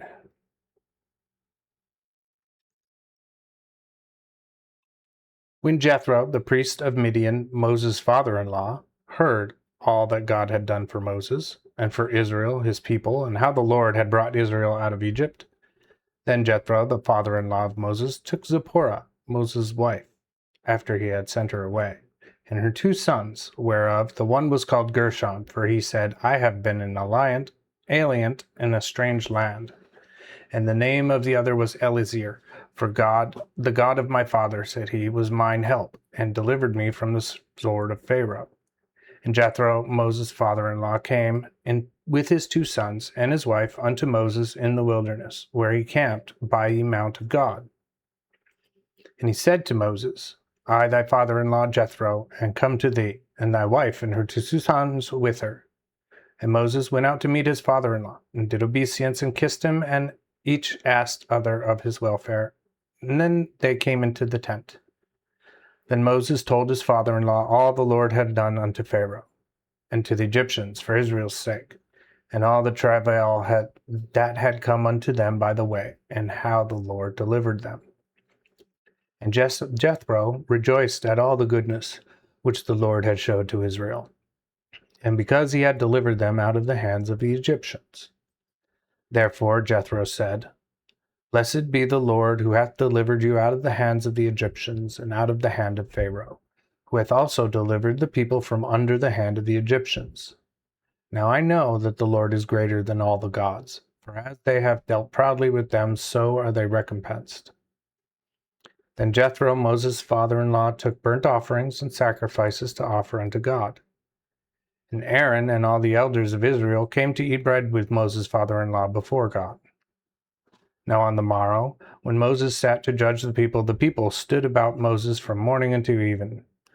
And when Moses' father-in-law saw all that he did to the people, he said, What is this that thou doest to the people? Why sittest thou thyself alone, and all the people stand about thee from morning until even? And Moses said unto his father-in-law, Because the people come unto me to seek God. When they have a matter, they come unto me, and I judge between one and another, and declare the ordinance of God and his laws. But Moses' father-in-law said unto him, The thing which thou doest is not well. Thou both weariest thyself greatly, and this people that is with thee. For the thing is too heavy for thee. Thou art not able to do it thyself alone. Hear now my voice. I will guide thee counsel, and God shall be with thee. Be thou for the people to Godward, and report thou the causes unto God. And admonish them of the ordinances and of the laws, and show them the way wherein they must walk, and the work that they must do. Moreover, provide thou among all the people men of courage, fearing God, men dealing truly, hating covetousness, and appoint such over them to be rulers over thousands, over hundreds, rulers over 50, and rulers over tens. And let them judge the people at all seasons, but every great matter let them bring unto thee. Let them judge all small causes, so it shall be easier for thee when they shall bear the burden with thee. If thou do this thing, and God so commanded thee, both thou shalt be able to endure, and all this people shall also go quietly to their place. So Moses obeyed the voice of his father-in-law, and did all that he had said. And Moses chose men of courage out of all Israel, and made them heads over the people, rulers over thousands, rulers over hundreds, rulers over 50s, and rulers over tens. And they judged the people at all seasons, but they brought the hard cases unto Moses, for they judged all small matters themselves. Afterwards, Moses let his father-in-law depart, and he went into his country. Exodus chapter 19. In the 3rd month, after the children of Israel were gone out of the land of Egypt, the same day came they into the wilderness of Sinai. For they departed from Rephidim, and came into the desert of Sinai, and camped in the wilderness. Even there Israel camped before the mount. But Moses went up unto God, for the Lord had called out of the mount unto him, saying, Thus shalt thou say to the house of Jacob, and tell the children of Israel, Ye have seen what I did unto the Egyptians, and how I carried you upon eagle's wings, and have brought you unto me. Now therefore, if you will hear my voice indeed, and keep my covenant, then ye shall be my chief treasure above all people through all the earth, though all the earth be mine. Ye shall be unto me as a kingdom of priests and a holy nation. These are the words which thou shalt speak unto the children of Israel. Moses then came and called for the elders of the people, and proposed unto them all these things which the Lord commanded him. And the people answered all together and said, All that the Lord hath commanded we will do. And Moses report the words of the people unto the Lord. And the Lord said unto Moses, Lo, I come unto thee with a thick cloud, that the people may hear, whiles I talk with thee, and that they may also believe thee forever. For Moses had told the words of the people unto the Lord. Moreover, the Lord said unto Moses, Go to the people, and sanctify them today and tomorrow, and let them wash their clothes. And let them be ready on the 3rd day. For the 3rd day the Lord will come down in the sight of all the people upon Mount Sinai. And thou shalt set marks unto the people round about, saying, Take heed to yourselves that ye go not up the mount, nor touch the border of it. Whosoever toucheth the mount shall surely die. No hand shall touch it, but he shall be stoned to death, or stricken through with darts. Whether it be man or beast, he shall not live. When the horn bloweth long, they shall come up into the mountain. Then Moses went down from the mount unto the people, and sanctified the people. And they washed their clothes. And he said unto the people, Be ready on the 3rd day, and come not at your wives. And the 3rd day, when it was morning, there was thunders and lightnings, and a thick cloud upon the mount, and the sound of trumpet exceeding loud, so that all the people that was in the camp was afraid. Then Moses brought the people out of the tents to meet with God, and they stood in the nether part of the mount. And Mount Sinai was all on smoke, because the Lord came down upon it in fire, and the smoke thereof ascended as the smoke of a furnace, and all the mount trembled exceedingly. And when the sound of the trumpet blew long, and waxed louder and louder, Moses spake, and God answered him by voice. For the Lord came down upon Mount Sinai on the top of the mount. And when the Lord called Moses up into the top of the mount, Moses went up. And the Lord said unto Moses, Go down, charge the people that they break not their bounds, go up to the Lord to gaze, at least lest many of them perish.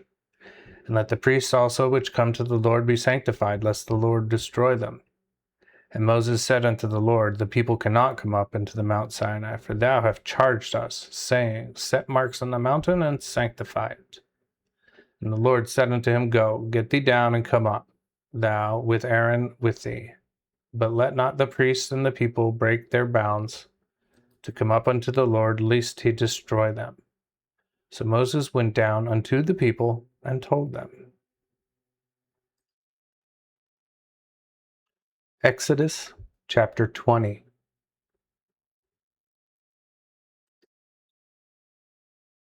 Then God spake all these words, saying, I am the Lord thy God, which hath brought thee out of the land of Egypt, out of the house of bondage.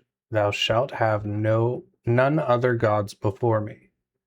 Thou shalt make thee no graven image, neither any similitude of things that are in heaven above, neither that are in the earth beneath, nor that are in the waters under the earth. Thou shalt not bow down to them, neither serve them, for I am the Lord thy God, a jealous God, visiting the iniquity of the fathers upon the children, upon the third generation, and upon the fourth of them that hate me, and showing mercy unto thousands to them that love me and keep my commandments. Thou shalt not take the name of the Lord thy God in vain. The Lord will not hold him guiltless that taketh his name in vain. Remember the Sabbath day to keep it holy.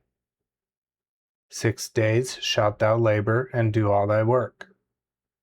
But the seventh day is a Sabbath of the Lord thy God. In it thou shalt not do any work, thou, nor thy son, nor thy daughter, thy manservant, nor thy maid, nor thy beast, nor thy stranger that is within thy gates. For in 6 days the Lord made the heaven and the earth and the sea, and all that is in them, and rested the seventh day. Therefore the Lord blessed the Sabbath day and hallowed it. Honor thy father and thy mother, that thy days may be prolonged upon the land, which the Lord thy God giveth thee. Thou shalt not kill. Thou shalt not commit adultery. Thou shalt not steal. Thou shalt not bear false witness against thy neighbor. Thou shalt not covet thy neighbor's house, neither shalt thou covet thy neighbor's wife, nor his manservant, nor his maid, nor his ox, nor his ass, neither anything that is thy neighbor's. And all the people saw the thunders and the lightnings and the sound of the trumpet and the mountain smoking. And when the people saw it, they fled and stood afar off, and said unto Moses, Talk thou with us, and we will hear, but let not God talk with us, lest we die. Then Moses said unto the people, Fear not, for God is come to prove you, and that his fear may be before you, that ye sin not. So the people stood afar off, but Moses drew near unto the darkness where God was. And the Lord said unto Moses, Thus thou shalt say unto the children of Israel, Ye have seen that I have talked with you from heaven. Ye shall not make therefore with me gods of silver nor gods of gold. Ye shall make you none. An altar of earth thou shalt make unto me, and thereon shalt offer thy burnt offerings, and thy peace offerings, thy sheep and thine oxen. In all places where I shall put the remembrance of my name, I will come unto thee and bless thee. But if thou wilt make me an altar of stone, thou shalt not build it of hewn stones, for if thou liftest up thy tool upon them, thou hast polluted them. Neither shall thou go up by steps unto mine altar, that thy filthiness be not discovered thereon. Exodus chapter 21.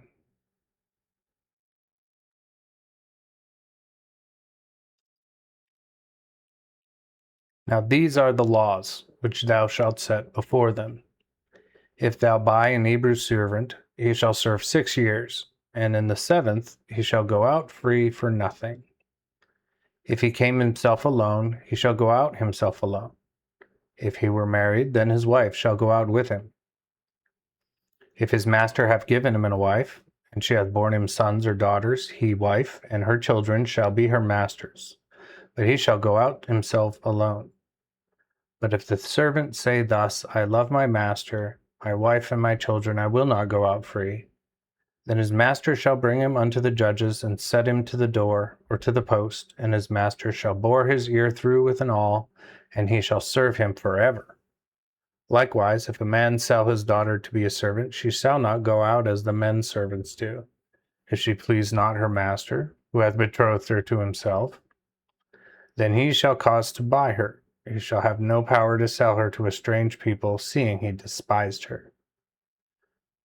But if he hath betrothed her unto his son, then he shall deal with her according to the custom of the daughters. If he take him another wife, he shall not diminish her food, her raiment, and recompense of her virginity. And if he do not these three unto her, then shall she go out free, paying no money. He that smiteth a man, and he die, shall die the death. And if a man hath not laid wait, but God hath offered him into his hand, then I will appoint thee a place whither he shall flee. But if a man come presumptuously upon his neighbor to slay him with guile, thou shalt take him from mine altar, that he may die. Also, he that smiteth his father or his mother shall die the death. And he that stealeth the man and selleth him, if it be found with him, he shall die the death. And he that curseth his father or his mother shall die the death. When men also strive together, and one smite another with a stone or with the fist, and he die not, but lieth in bed, if he rise again and walk without upon his staff, then shall he that smote him go quite. Save openly, he shall bear his charges for his resting, and shall pay for his healing. If a man smite his servant or his maid with a rod, and he die under his hand, he shall be surely punished. But if he continue a day or 2 days, he shall not be punished, for he is his money. If men strive and hurt a woman with child, so that her child depart from her, and death not follow, he shall be surely punished according as the woman's husband shall appoint him, or he shall pay as the judges determine. But if death follow, then thou shalt pay life for life, eye for eye, tooth for tooth, hand for hand, foot for foot, burning for burning, wound for wound, stripe for stripe.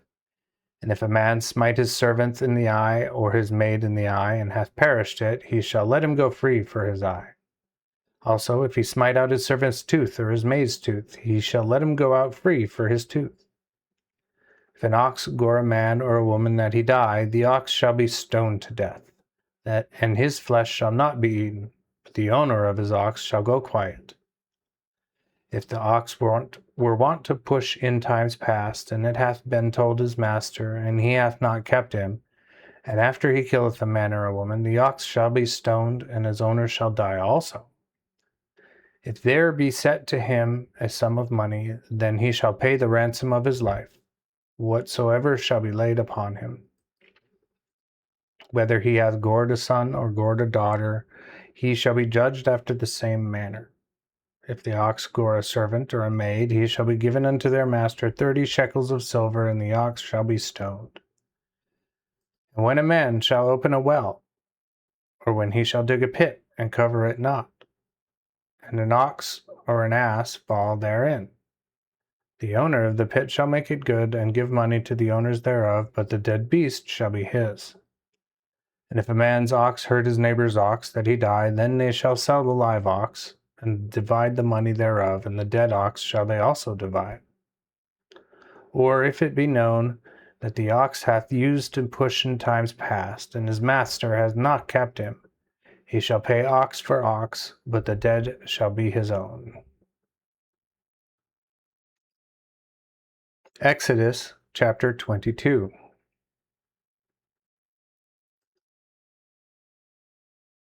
If a man steal an ox or a sheep, and kill it or sell it, he shall restore 5 oxen for the one, and 4 sheep for the sheep. If a thief be found breaking up, and be smitten that he die, no blood shall be shed for him. But if it be in the daylight, blood shall be shed for him, for he should make full restitution. If he had not wherewith, then should he be sold for his theft. If the theft be found with him alive, whether it be ox, ass, or sheep, he shall restore the double. If man do hurt field or vineyard, and put his beast to feed in another man's field, he shall recompense of the best of his own field, and the best of his own vineyard. If fire break out, and catch in ye thorns, in the stacks of corn, or in the standing corn, or the field be consumed, he that kindled the fire shall make full restitution. If a man delivered his neighbor money or stuff to keep, and it be stolen out of his house, if the thief be found, he shall pay the double. If the thief be not found, then the master of the house shall be brought unto the judges to swear whether he hath put his hand unto his neighbor's good or no. And all manner of trespass, whether it be for oxen, for ass, for sheep, for raiment, or for any manner of lost thing, which another challengeth to be his, the cause of both parties shall come before the judges, and whom the judges condemn, he shall pay the double unto his neighbor. If a man deliver unto his neighbor to keep ass, or ox, or sheep, or any beast, and it die, or be hurt, or taken away by his enemies, and no man see it, an oath of the Lord shall be between the twain, that he hath not put his hand unto his neighbor's good, and the owner of it shall take the oath, and he shall not make it good. But if it be stolen from him, he shall make restitution unto the owner thereof. If it be torn in pieces, he shall bring record, and shall not make that good which is devoured. If a man borrow aught of his neighbor, and it be hurt, or else die, the owner thereof, not being by, shall surely make it good. If the owner thereof be by, he shall not make it good, for if it be an hired thing, it came for his hire. And if a man entice maid that is not betrothed, and lie with her, he shall endow her and take her to his wife. If her father refuse to give her to him, he shall pay money, according to ye dowry of virgins. Shall not suffer a witch to live. Whosoever liveth with a beast shall die the death. Lieth with a beast shall die the death. He that offereth unto any gods, save unto the Lord only, shall be slain. Moreover, thou shalt not do injury to a stranger, neither oppress him, for ye were strangers in the land of Egypt. Ye shall not trouble any widow or fatherless child. If thou vex or trouble such, and so he call and cry unto me, I will surely hear his cry. Then shall my wrath be kindled, and I will kill you with the sword, and your wives will be widows, and your children's fatherless. If thou lend money to my people, that is, to the poor with thee, thou shalt not be as a usurer unto him. He shall not oppress him with usury. If thou take thy neighbor's raiment to pledge, thou shalt restore it unto him before the sun go down.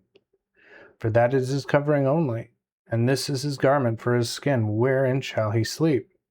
Therefore when he crieth unto me, I will hear him, for I am merciful. Thou shalt not rail upon the judges, neither speak evil of the ruler of thy people. Thine abundance and thy liquor shalt thou not keep back. The firstborn of thy sons shalt thou give me. Likewise shalt thou do with thine oxen and with thy sheep. 7 days shall it be with his dam, and the 8th day thou shalt give it to me. Ye shall be an holy people unto me, neither shall ye eat any flesh that is torn of beasts in the field. Ye shall cast it to the dog. Exodus chapter 23.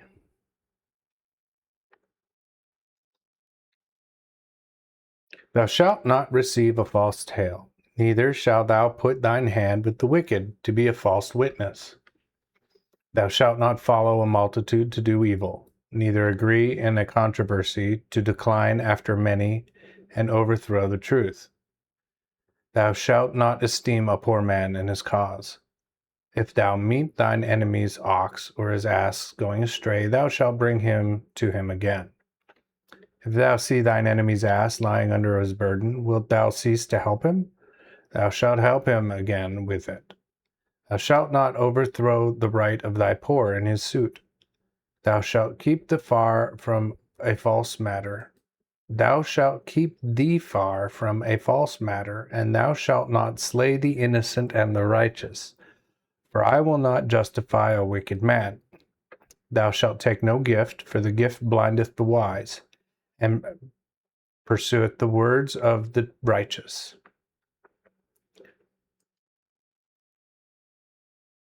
Thou shalt not oppress a stranger, for ye know the heart of a stranger, seeing you were strangers in the land of Egypt.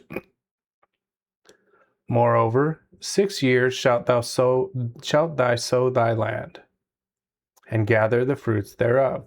But the 7th year thou shalt let it rest and lie still, that the poor of thy people may eat, and what they leave the beasts of the field shall eat. In like manner thou shalt do with thy vineyard and with thine olive trees. 6 days thou shalt do thy work, and in the 7th day thou shalt rest, that thine ox and thine ass may rest, and the son of thy maid and the stranger may be refreshed.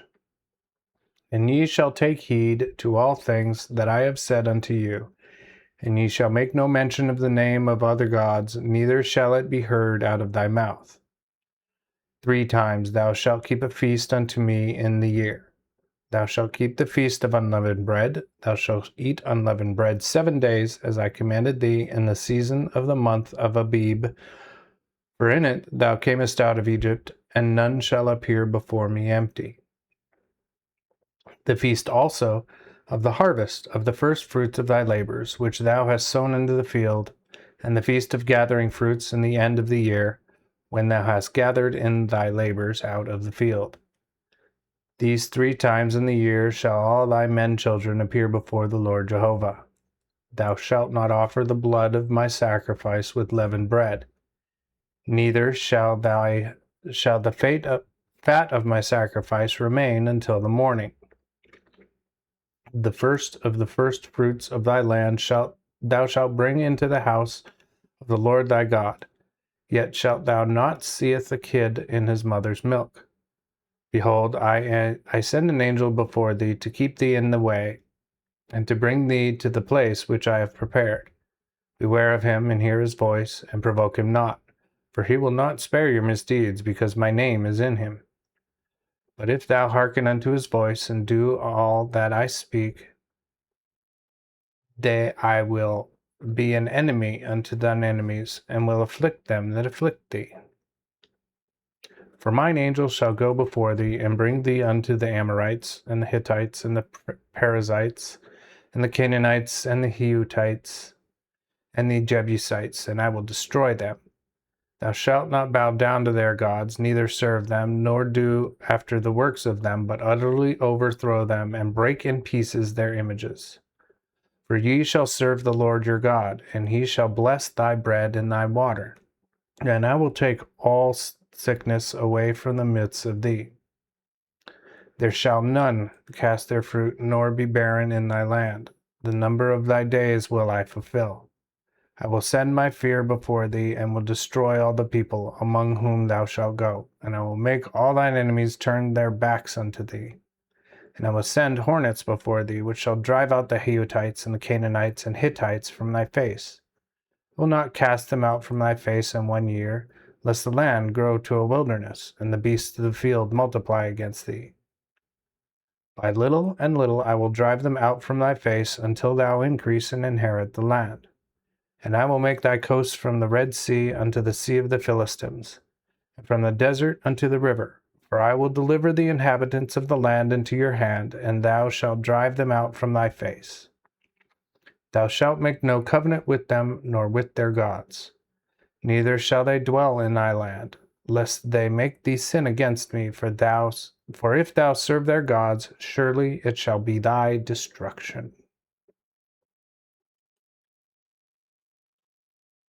Exodus chapter 24.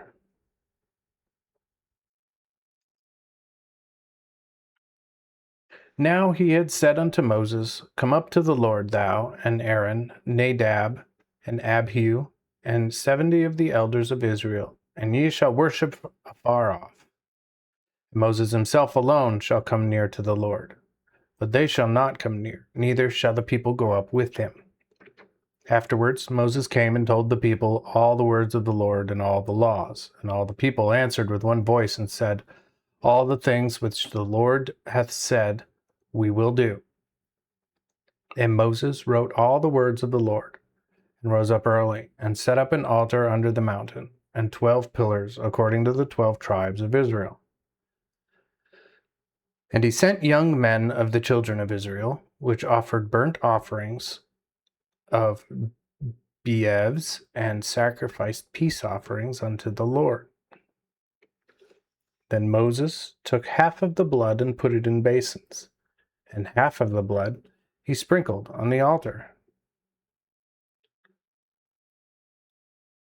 After he took the book of the covenant and read it in the audience of the people, who said, All that the Lord hath said we will do, and be obedient. Then Moses took the blood and sprinkled it on the people, and said, Behold, the blood of the covenant which the Lord hath made with you concerning all these things. Then went up Moses and Aaron, Nadab and Abihu, and 70 of the elders of Israel. And they saw the God of Israel, and under his feet was as it were a work of sapphire stone, and at the very heaven, and as the very heaven when it is clear. And upon the nobles of the children of Israel he laid not his hand. Also they saw God, and did eat and drink. As the Lord said unto Moses, Come up to me into the mountain, and be there, and I will give thee tablets of stone, and the law and the commandment which I have written, for to teach them. Then Moses rose up, and his minister Joshua, and Moses went up into the mountain of God, and said unto the elders, Tarry us here until we come again unto you. And behold, Aaron and Hur are with you. Whosoever hath any matters, let him come to them. Then Moses went up to the mount, and the cloud covered the mountain. And the glory of the Lord abode upon Mount Sinai. And the cloud covered it 6 days. And the 7th day he called unto Moses out of the midst of the cloud. And the sight of the glory of the Lord was like consuming fire on the top of the mountain in the eyes of the children of Israel. And Moses entered into the midst of the cloud, and went up to the mountain. And Moses was in the mount 40 days and 40 nights.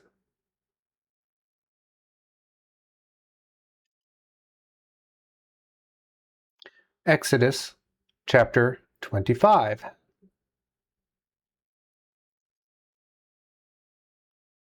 Then the Lord spake unto Moses, saying, Speak unto the children of Israel, that they receive an offering for me. Of every man whose heart giveth it freely, ye shall take the offering for me. And this is the offering which ye shall take of them: gold and silver and brass, and blue silk and purple and scarlet, and fine linen, and goat's hair, and rams' skins colored red, and the skins of badgers, and the wood shittim, oil for the light, spices for the anointing oil, and for the perfumes of sweet savor, onyx stones, and stones to be set into the ephod and in the breastplate. Also they shall make me a sanctuary, that I may dwell among them. According to all that I show thee, even so shall you make the form of the tabernacle, and the fashion of all the instruments thereof. They shall also make an ark of shittim wood, 2 cubits and a half long, and a cubit and a half broad, and a cubit and a half high. And thou shalt overlay it with pure gold, within and without. Shalt thou overlay it, and shalt make upon it a crown of gold round about. And thou shalt cast 4 rings of gold for it, and put them on the 4 corners thereof. that is, 2 rings shall be on the one side of it, and 2 rings on the other side thereof. And thou shalt make bars of shittim wood, and cover them with gold. Then thou shalt put the bars and the rings by the sides of the ark, to bear the ark with them. The bars shall be in the rings of the ark, and they shall not be taken away from it. So thou shalt put in the ark the testimony which I shall give thee. Also thou shalt make a mercy seat of pure gold, 2 cubits and a half long, and 1.5 cubits broad. And thou shalt make 2 cherubims of gold. Of work beaten out with the hammer shalt thou make at ye 2 ends of the mercy seat. And the one cherub shalt thou make at the one end, and the other cherub at the other end. Of the matter of the mercy seat shall ye make the cherubims on the 2 ends thereof. And the cherubims shall stretch their wings on high, covering the mercy seat with their wings, and their faces one to another. To the mercy seat ward shall the faces of the cherubims be. And thou shalt put the mercy seat above upon the ark, and in the ark thou shalt put the testimony which I will give thee. And there I will declare myself unto thee, and from above ye mercy seat, between ye 2 cherubims, which are upon ye ark of ye testimony, I will tell thee all things which I will give thee in commandment unto ye children of Israel. Thou shalt also make a table of shittim wood, of 2 cubits long, and 1 cubit broad, and 1.5 cubits high. And thou shalt cover with pure gold, and make thereto a crown of gold round about. Thou shalt also make unto it a border of 4 fingers round about, and thou shalt make a golden crown round about the border thereof. After thou shalt make for it 4 rings of gold, and thou shalt put the rings in the 4 corners therein, the 4 feet thereof. Over against the border shalt the rings be for places for bars to bear the table. And thou shalt make the bars of shittim wood, and shalt overlay them with gold, that the table may be borne with them. Thou shalt also make dishes for it, and an incense cups for it, and coverings for it, and goblets, wherewith it shall be covered, even of fine gold shalt thou make them. And thou shalt set upon the table shewbread before me continually. Also thou shalt make a candlestick of pure gold. Of work beaten out with the hammer shall the candlestick be made. His shaft and his branches, his bowls and his knobs, and his flowers shall be of the same. 6 branches also shall come out of the sides, the 3 branches of the candlestick out of the one side of it, and 3 branches of the candlestick out of the other side of it. 3 bowls like unto almonds, 1 knop and 1 flower and 1 branch, and 3 bowls like almonds in the other branch, 1 knop and 1 flower. So throughout the 6 branches that come out of the candlestick. And in the shaft of the candlestick shall be 4 bowls like unto almonds, his knops and his flowers. And then there shall be a knop under 2 branches made thereof, and a knop under 2 branches made thereof, and a knop under 2 branches made thereof, according to the 6 branches coming out of the candlestick. Their knops and their branches shall be thereof. All this shall be beaten work of pure gold. And thou shalt make the 7 lamps thereof, and the lamps thereof shalt thou put thereon, to give light towards that is before it. Also the snuffers and snuff dishes thereof shall be made of pure gold. Of a talent of fine gold shalt thou make it, with all these instruments. Look therefore that thou make them after their fashion that was showed thee in the mountain.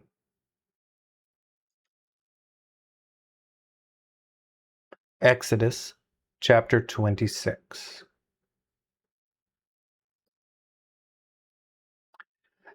Afterward thou shalt make the tabernacle with 10 curtains of fine twined linen, and blue silk, and purple and scarlet.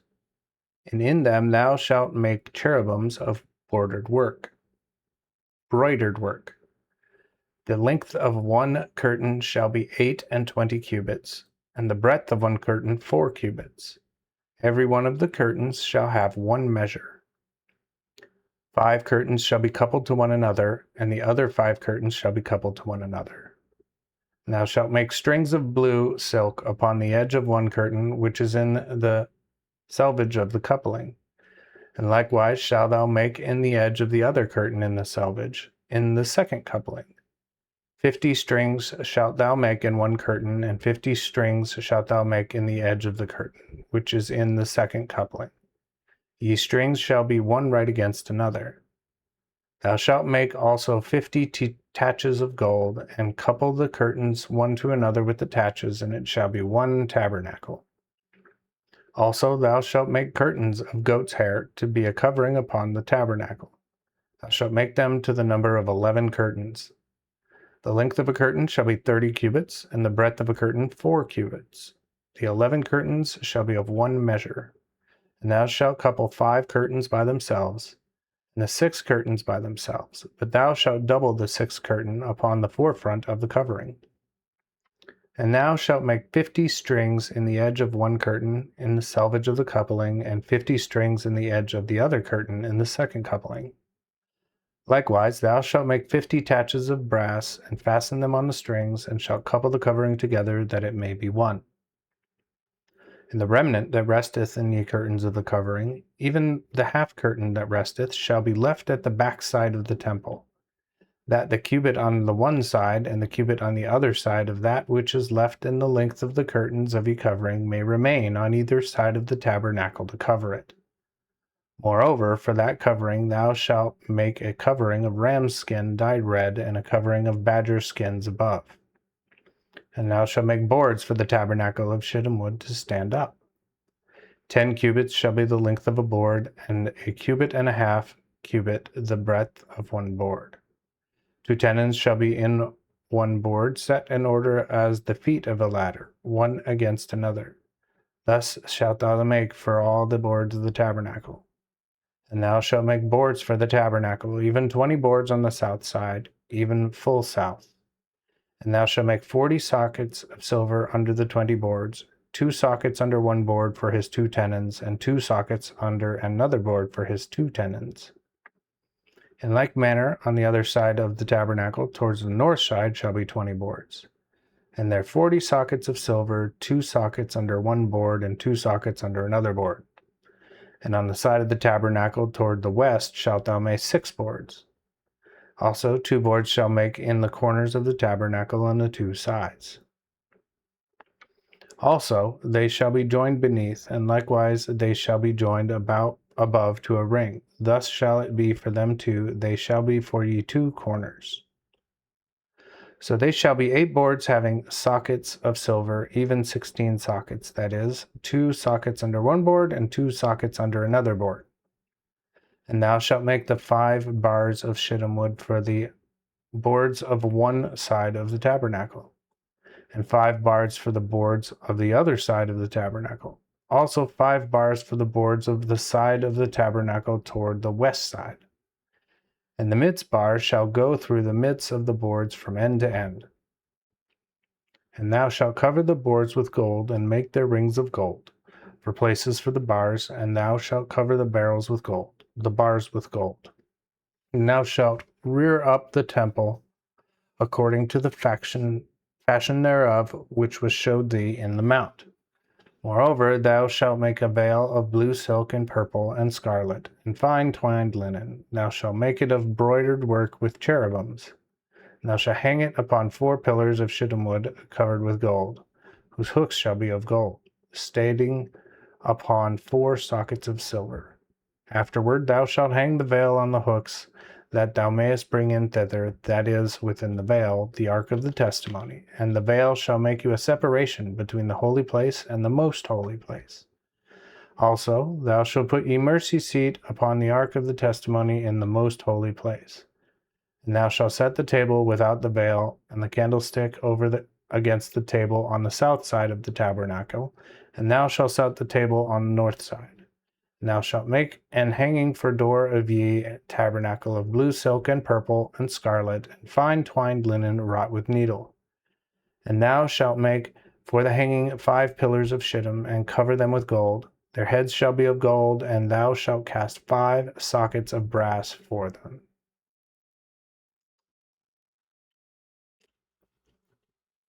Exodus chapter 27.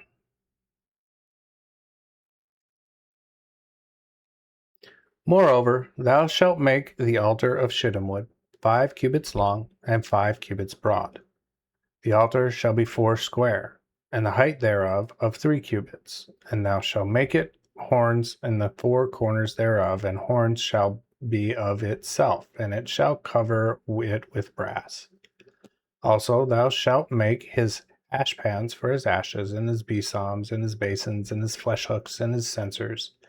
And thou shalt make all the instruments thereof of brass. And thou shalt make it unto a grate like network of brass. Also upon that grate shalt thou make 4 brazen rings upon the 4 corners thereof. And thou shalt put it under the compass of the altar beneath, that the grate may be in the midst of the altar. And thou shalt make bars for the altar.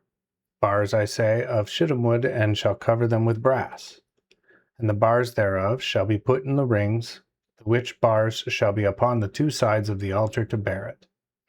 Thou shalt make the altar hollow between the boards, as God showed thee in the mount, so shall they make it. Also, thou shalt make the court of the tabernacle in the south side, even full south. The court shall have curtains of fine twined linen, of 100 cubits long for one side. And it shall have 20 pillars, with their 20 sockets of brass. The heads of the pillars and their fillets shall be silver. Likewise, on the north side in length there shall be hangings of 100 cubits long, and the 20 pillars thereof, with their 20 sockets of brass. The heads of the pillars and the fillets shall be silver. And the breadth of the court on the west side shall have curtains of 50 cubits, with their 10 pillars and their 10 sockets. And the breadth of the court, eastward, full east, shall have 50 cubits. Also, hangings of 15 cubits shall be on the one side, with their 3 pillars and their 3 sockets. Likewise, on the other side shall be hangings of 15 cubits, with their 3 pillars and their 3 sockets. And in the gate of the court shall be a veil of 20 cubits, of blue silk, and purple and scarlet, and fine twined linen wrought with needle, with the 4 pillars thereof and their 4 sockets. All the pillars of the court shall have fillets of silver round about, with their heads of silver and their sockets of brass. The length of the court shall be 100 cubits, and the breadth 50 at either end, and the height 5 cubits, and the hangings of fine twined linen and their sockets of brass. All the vessels of the tabernacle for all manner service thereof, and all the pins thereof, and all the pins of the court shall be brass. And thou shalt command the children of Israel that they bring unto thee pure oil olive beaten, for the light, that the lamps may always burn. In the tabernacle of the congregation without the veil, which is before the testimony, shall Aaron and his sons dress them from evening to morning before the Lord, for a statute forever unto their generations, to be observed by the children of Israel. Exodus chapter 28. And cause thou thy brother Aaron to come unto thee, and his sons with him, from among the children of Israel, that he may serve me in the priest's office. I mean Aaron, Nadab, Abihu, Eleazar, and Ithamar, Aaron's sons. Also, thou shalt make holy garments for Aaron thy brother, glorious and beautiful. Therefore thou shalt speak unto all cunning men, whom I have filled with the spirit of wisdom, and they make Aaron's garments to consecrate him, that he may serve me in the priest's office. Now these shall be the garments which they shall make: a breastplate and an ephod, a robe, and a broidered coat, and a mitre and a girdle. So these holy garments shall they make for Aaron thy brother and for his sons, that he may serve me in the priest's office. Therefore they shall take gold and blue silk and purple and scarlet and fine linen, And they shall make the ephod of gold, blue silk, and purple, scarlet, and fine twined linen of broidered work. The two shoulders thereof shall be joined together by their two edges, and so shall it be closed.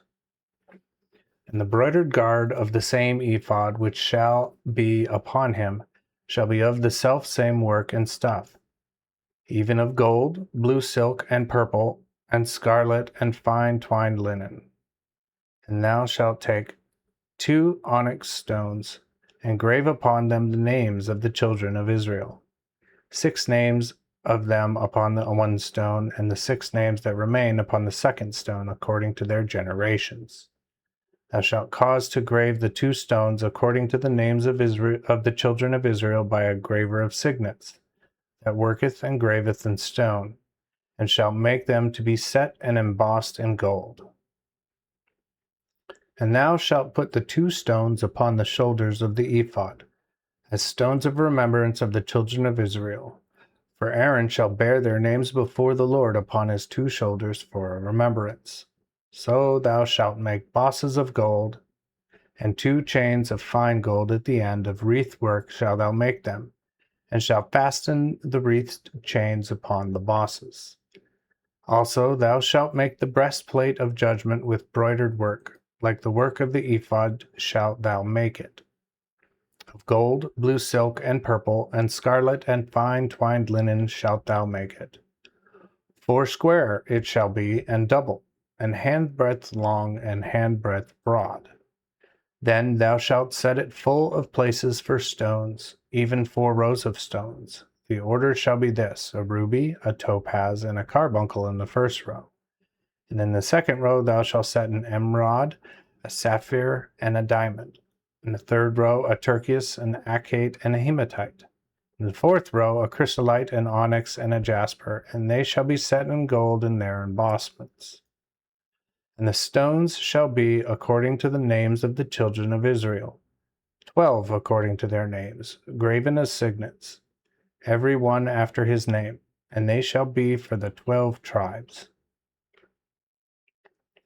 Then thou shalt make upon the breastplate 2 chains at the end of a wreathen work of pure gold. Thou shalt make also upon the breastplate 2 rings of gold, and put the 2 rings on the 2 ends of the breastplate. And thou shalt put the 2 wreathen chains of gold in the 2 rings on the end of the breastplate. And the 2 ends of the 2 wreathen chains thou shalt fasten in ye 2 embossments, and shalt put them upon the shoulders of the ephod for the foreside of it. Also thou shalt make 2 rings of gold, which thou shalt put in the 2 other ends of the breastplate, upon the border thereof, toward the inside of the ephod. And 2 other rings of gold shalt thou make, and put them on the 2 sides of the ephod, beneath the forepart of it, over against the coupling of it, upon the broidered guard of the ephod. Thus they shall bind the breastplate by his rings unto the rings of the ephod, with a lace of blue silk, that it may be fast upon the broidered guard of the ephod, and that the breastplate be not loosed from the ephod. So Aaron shall bear the names of the children of Israel into the breastplate of judgment upon his heart, when he goeth into the holy place, for a remembrance continually before the Lord. Also thou shalt put in the breastplate of judgment the rim and the thummim, which shall be upon Aaron's heart when he goeth in before the Lord. And Aaron shall bear the judgment of the children of Israel upon his heart before the Lord continually. And thou shalt make the robe of the ephod altogether blue silk, and the hole for his head shall be in the midst of it, having an edge woven worked around about the collar of it. So it shall be as the collar of a habergeon, that it rent it not. And beneath, upon the skirts thereof, thou shalt make pomegranates of blue silk, and purple and scarlet round about the skirts thereof, and bells of gold between them round about. That is, a golden bell and pomegranate, a golden bell and a pomegranate round about upon the skirts of the robe. So shall be upon Aaron when he ministereth, and his sound shall be heard when he goeth into the holy place before the Lord, and when he cometh out, and he shall not die. Also thou shalt make a plate of pure gold, and grave thereon, as signets are graven, holiness to the Lord. And thou shalt put it on a blue silk lace, and it shall be upon the mitre, even upon the forefront of the mitre shall it be. So it shall be upon Aaron's forehead, and Aaron may bear the iniquity of the offerings, which the children of Israel shall offer in all their holy offerings. And it shall be always upon his forehead to make them acceptable before the Lord. Likewise, thou shalt embroider the fine line coat, and thou shalt make a mitre of fine line, but thou shalt make a girdle of needlework. Also, thou shalt make for Aaron's sons coats, and thou shalt make the girdles and bonnets that shalt thou make them for glory and comeliness. And thou shalt put them upon Aaron thy brother, and on his sons with him, and shalt anoint them, and fill their hands, and sanctify them, that they may minister unto me in the priest's office. Thou shalt also make them linen breeches to cover their purities. From the loins to the thighs shall they reach. And they shall be for Aaron and his sons when they come into the tabernacle of the congregation, or when they come into the altar to minister in the holy place, that they commit not iniquity and so die. This shall be a law forever unto him and to his seed after him. Exodus chapter 29.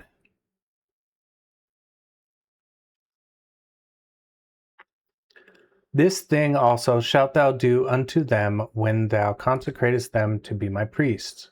Take a young calf and 2 rams without blemish, and unleavened breads and cakes unleavened, tempered with oil, and wafers unleavened, anointed with oil. Of fine wheat flour shalt thou make them.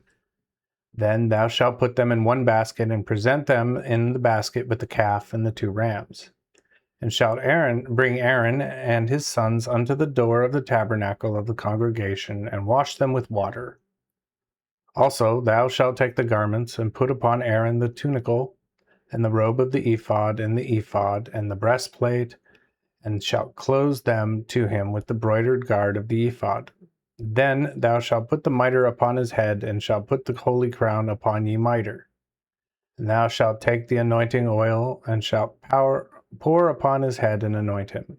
And thou shalt bring his sons, and put coats upon them, and shalt gird them with girdles, both Aaron and his sons, and shalt put the bonnets on them, and the priest's office shall be theirs for a perpetual law. Thou shalt also fill the hands of Aaron and the hands of his sons. After, thou shalt present the calf before the tabernacle of the congregation, and Aaron and his sons shall put their hands upon the head of the calf. So thou shalt kill the calf before the Lord at the door of the tabernacle of the congregation. Then thou shalt take the blood of the calf, and put it upon the horns of the altar with thy finger, and shalt pour all the rest of the blood at the foot of the altar. Also thou shalt take all the fat that covereth the inwards, and the caul, and that is on the liver, and the 2 kidneys, and the fat that is upon them, and shalt burn them upon the altar. But the flesh of the calf and his skin and his dung shalt thou burn with fire without the host. It is a sin offering. Thou shalt also take 1 ram, and Aaron and his sons shall put their hands upon the head of the ram. Then thou shalt kill the ram, and take his blood, and sprinkle it round about upon the altar. And thou shalt cut the ram in pieces, and wash the inwards of him and his legs, and shalt put them upon the pieces thereof upon his head. So thou shalt burn the whole ram upon the altar, for it is a burnt offering unto the Lord, for a sweet savour, and it is an offering made by fire unto the Lord. And thou shalt take the other ram, and Aaron and his sons shall put their hands upon the head of the ram. Then thou shalt kill the ram, and take of his blood, and put it upon the lap of Aaron's ear, and upon the lap of the right ear of his sons, and upon the thumb of their right hand, and upon the great toe of their right foot, and shalt sprinkle the blood upon ye altar round about. And thou shalt take of the blood that is upon the altar, and of the anointing oil, and shalt sprinkle it upon Aaron, and upon his garments, and upon his sons, and upon the garments of his sons with him. So he shall be hallowed, and his clothes, and his sons, and the garments of his sons with him. Also, thou shalt take of the rams ye fat and the rump, even the fat that covereth the inwards, and the caul of the liver, and of the two kidneys, and the fat that is upon them, and the right shoulder, for it is a ram of consecration. And 1 loaf of bread, and 1 cake of bread, tempered with oil, and 1 wafer out of the basket of unleavened bread that is before the Lord. And thou shalt put all this in the hands of Aaron and the hands of his sons, and shake them to and fro before the Lord. Again thou shalt receive them of their hands, and burn them upon the altar besides the burnt offering for a sweet savour before ye, Lord. For this is an offering made by fire unto the Lord. Likewise, thou shalt take the breast of the ram of the consecration, which is for Aaron, and shalt shake it to and fro before the Lord, and it shall be thy part. And thou shalt sanctify the breast of the shaken offering, and the shoulder of the heave offering, which was shaken to and from, and which was heaved up of the ram of the consecration, for which was Aaron, and for which was for his sons. And Aaron and his sons shall have it by a statute forever of the children of Israel. For it is an heave offering, and it shall be a heave offering of the children of Israel for their peace offerings, even their heave offering to the Lord. And the holy garments which appertain to Aaron shall be his sons after him, to be anointed therein and to be consecrate therein. That son that shall be priest in his stead shall put them on 7 days, when he cometh into the tabernacle of the congregation to minister in the holy place. So thou shalt take the ram of the consecration, and seeth his flesh in the holy place. And Aaron and his sons shall eat the flesh of the ram, and the bread that is in the basket, at the door of ye tabernacle of ye congregation. So they shall eat these things, whereby their atonement was made, to consecrate them and to sanctify them. But a stranger shall not eat thereof, because they are holy things.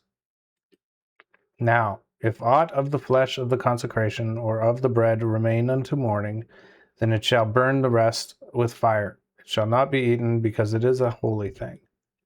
Therefore shalt thou do thus unto Aaron and unto his sons, according to all things which I have commanded thee. 7 days shalt thou consecrate them, and shalt offer every day a calf for a sin offering, for reconciliation.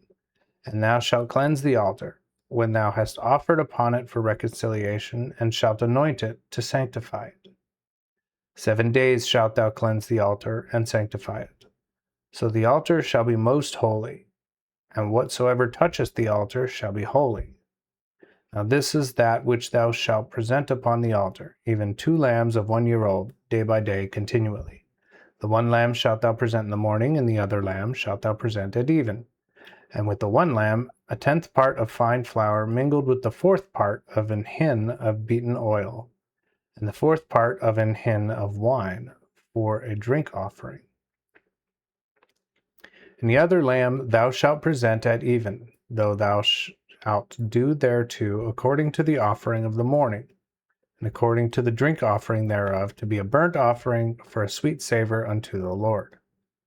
This shall be a continual burnt offering in your generations at the door of the tabernacle of congregation before the Lord, where I will make appointment with you to speak there unto thee. There I will appoint with the children of Israel, and the place shall be sanctified by my glory. And I will sanctify the tabernacle of the congregation and the altar. I will sanctify also Aaron and his sons to be my priests. And I will dwell among the children of Israel, and will be their God. Then shall they know that I am ye Lord their God, that brought them out of the land of Egypt, that I might dwell among them. I am the Lord their God. Exodus chapter 30.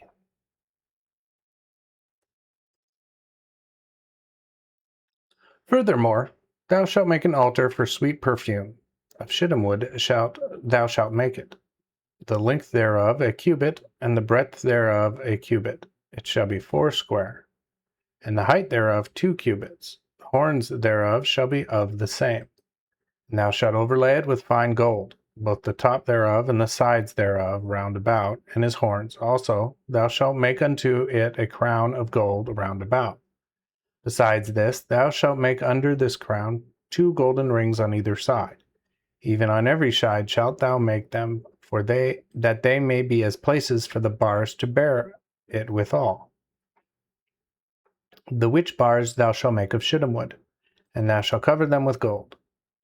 After thou shalt set it before the veil, that it is near the ark of testimony, before the mercy seat that is upon the testimony, where I will appoint with thee. And Aaron shall burn thereon sweet incense of every morning. When he dresseth the lamps thereof shall he burn it. Likewise at eve, when Aaron setteth up the lamps thereof, he shall burn incense. This perfume shall be perpetually before ye, Lord, throughout your generations. He shall offer no strange incense thereon, nor burnt sacrifice, nor offering, neither pour any drink offering thereon. And Aaron shall make reconciliation upon the horns of it, once in a year with the blood of the sin offering in the day of reconciliation. Once in the year shall he make reconciliation upon it throughout your generations. This is most holy unto the Lord. Afterward the Lord spoke unto Moses, saying, When thou takest the sum of the children of Israel after their number, then they shall give every man a redemption of his life unto the Lord. When thou tellest them, that there be no plague among them when thou countest them. This shall every man give that goeth into the number, half a shekel, after the shekel of the sanctuary. A shekel is 20 gerahs. The half shekel shall be an offering to the Lord. All that are numbered from 20-year-old and above shall give an offering to the Lord. The rich shall not pass, and the poor shall not diminish from half a shekel. When ye shall give an offering unto the Lord for the redemption of your lives. So thou shalt take the money of the redemption of the children of Israel, and shalt put it into the base of the tabernacle of the congregation, that it may be a memorial unto the children of Israel before the Lord for the redemption of your lives. Also the Lord spoke unto Moses, saying, Thou shalt also make a laver of brass, and his foot of brass to wash, and shall put it between the tabernacle of the congregation and the altar, and shall put water therein. For Aaron and his sons shall wash their hands and their feet thereat, when they go into the tabernacle of the congregation, or when they go into the altar to minister and to make the perfume of ye burnt offering to the Lord, they shall wash themselves with water, lest they die. So they shall wash their hands and their feet, that they die not. This shall be to them an ordinance forever, both unto him and to his seed throughout their generations. Also the Lord spoke unto Moses, saying, Take thou also unto thee principal spices of the most pure myrrh, 500 shekels, of sweet cinnamon, half so much, that is 250, and of sweet calamus, 250, also of cassia, 500, after the shekel of the sanctuary, and of oil, olive, and hin. Thou shalt make it of the oil of holy ointment, even a most precious ointment after the art of the apothecary, that shall be the oil of holy ointment. And thou shalt anoint the tabernacle of the congregation therewith, and the ark of the testimony. Also the table and all the instruments thereof, and the candlesticks with all the instruments thereof, and of the altar of incense. Also the altar of burnt offering with all his instruments, and the layer on his foot. So thou shalt sanctify them, and they shall be most holy. All that shall touch them shall be holy. Thou shalt also anoint Aaron and his sons, and shalt consecrate them, that they may minister unto me in the priest's office. Moreover, thou shalt speak unto the children of Israel, saying, This shall be a holy anointing oil unto me throughout your generations. None shall anoint man's flesh therewith, neither shall ye make any composition like unto it, for it is holy, and shall be holy unto you.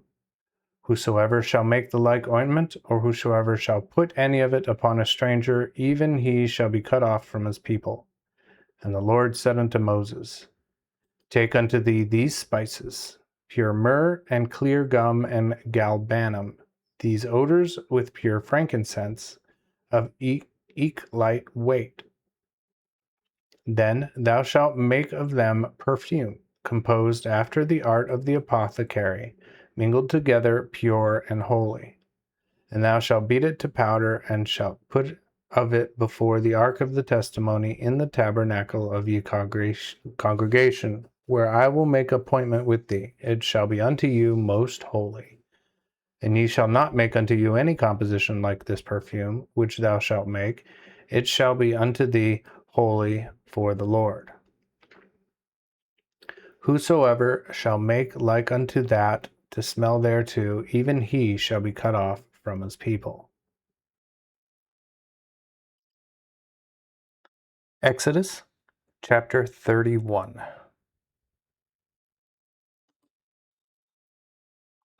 And the Lord spake unto Moses, saying, Behold, I have called by name Bezaleel, the son of Uri, the son of Hur, of the tribe of Judah, whom I have filled with the Spirit of God, and wisdom, and in understanding, and in knowledge, and in all workmanship, to find out curious works to work in gold, and in silver, and in brass. Also in the art to set stones, and to carve in timber, and to work in all manner of workmanship. And behold, I have joined with him Aholiab, the son of Azimach, of the tribe of Dan.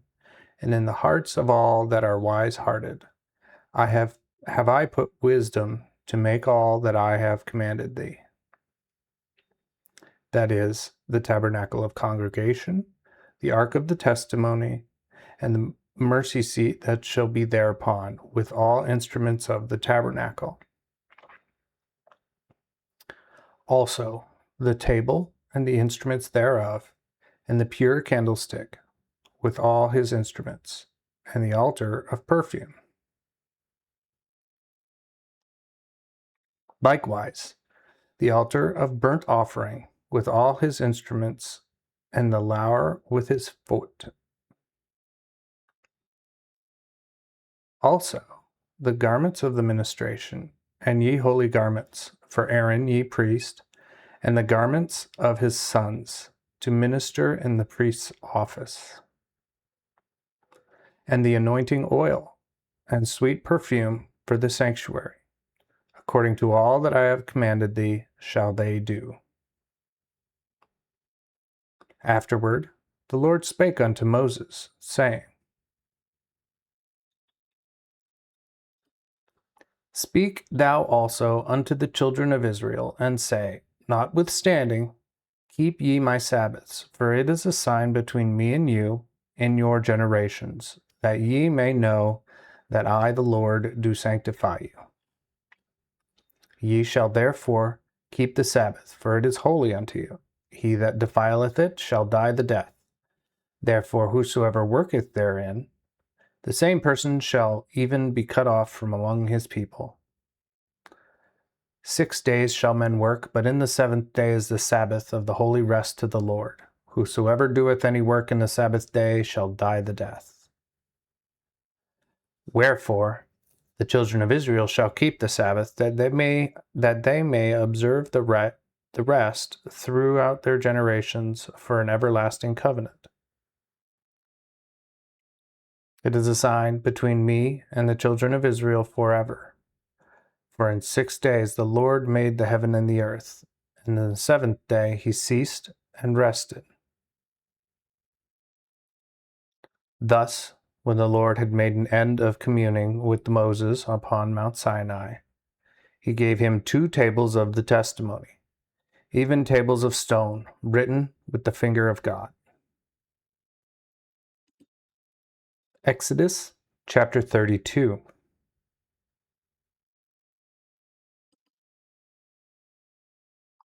But when the people saw that Moses tarried long, or he came down from the mountain, the people gathered themselves together against Aaron, and said unto him, Up, make us gods to go before us. For of this Moses, the man that brought us out of the land of Egypt, we know not what is become of him. And Aaron said unto them, Pluck off the golden earrings which are in the ears of your wives, of your sons, and of your daughters, and bring them unto me. Then all ye people plucked from themselves the golden earrings which were in their ears, and they brought them unto Aaron, who received them at their hands, and fashioned it with the garring tool, and made of it a molten calf. Then they said, These be thy gods, O Israel, which brought thee out of Aloud of Egypt. When Aaron saw that, he made an altar before it, and Aaron proclaimed, saying, Tomorrow shall be the holy day of the Lord.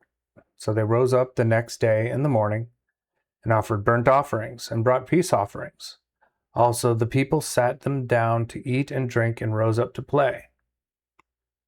Then the Lord said unto Moses, Go, get thee down, for thy people which thou hast brought out of the land of Egypt hath corrupted their ways. They are soon turned out of the way which I commanded them, for they have made them a molten calf, and have worshipped it, and have offered thereto, saying, These be thy gods, O Israel, which have brought thee out of the land of Egypt. Again the Lord said unto Moses, I have seen these people, and behold, it is a stiff-necked people. Now therefore let me alone, that my wrath may wax hot against them.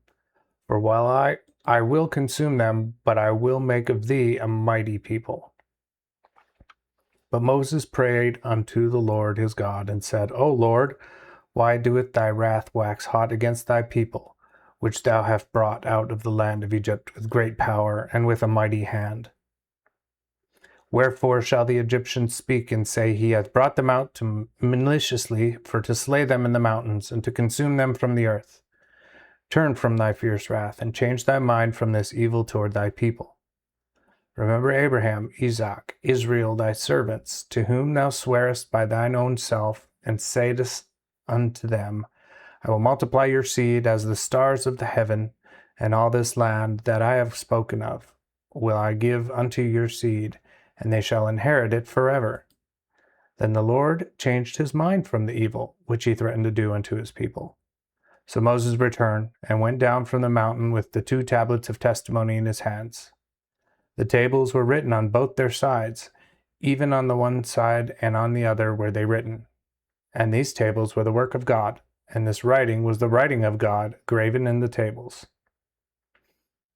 And when Joshua heard the noise of the people as they shouted, he said unto Moses, There is a noise of war in the host. Who answered, It is not the noise of them that have victory, nor the noise of them that are overcome, but I do hear ye noise of singing. Now, as soon as he came near unto the host, he saw the calf and the dancing. So Moses wrath and waxed hot, and he cast the tables out of his hands, and brake them in pieces beneath the mountain. After he took the calf which they had made, and burned it in the fire, and ground it into powder, and strode it upon the water, and made the children of Israel drink of it. So Moses said unto Aaron, What did this people unto thee, that thou hast brought so great a sin upon them? Then the Lord answered, Let not the wrath of my Lord wax fierce. Thou knowest his people, that they are even set on mischief. And they said unto me, Make us gods to go before us. For we know not what is become of this Moses, the man that brought us out of the land of Egypt.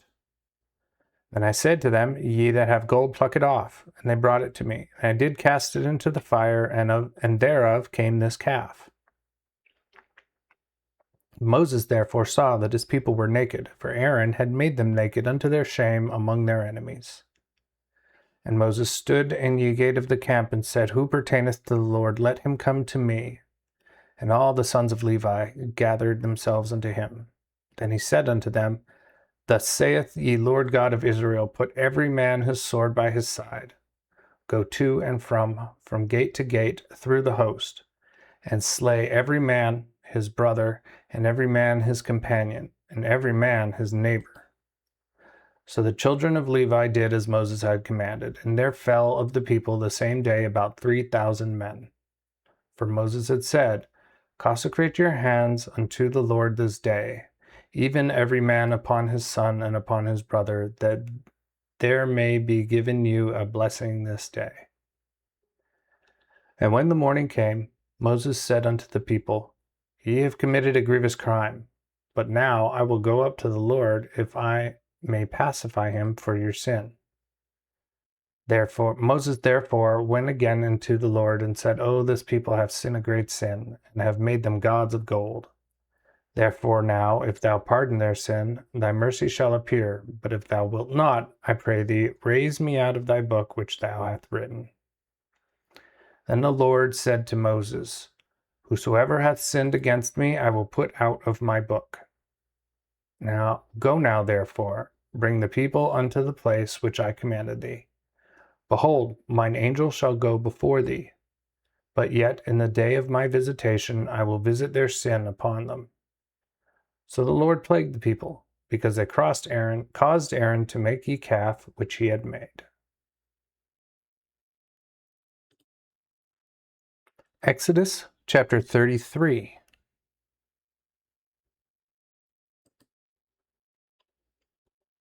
Afterward, the Lord said unto Moses, Depart, go up from hence, thou and the people which thou hast brought up out of the land of Egypt, unto the land which I sware unto Abraham, to Isaac, and to Jacob, saying, Unto thy seed will I give it. And I will send an angel before thee, and will cast out the Canaanites, the Amorites, the Hittites, the Perizzites, the Hivites, and the Jebusites, to a land, I say, that floweth with milk and honey.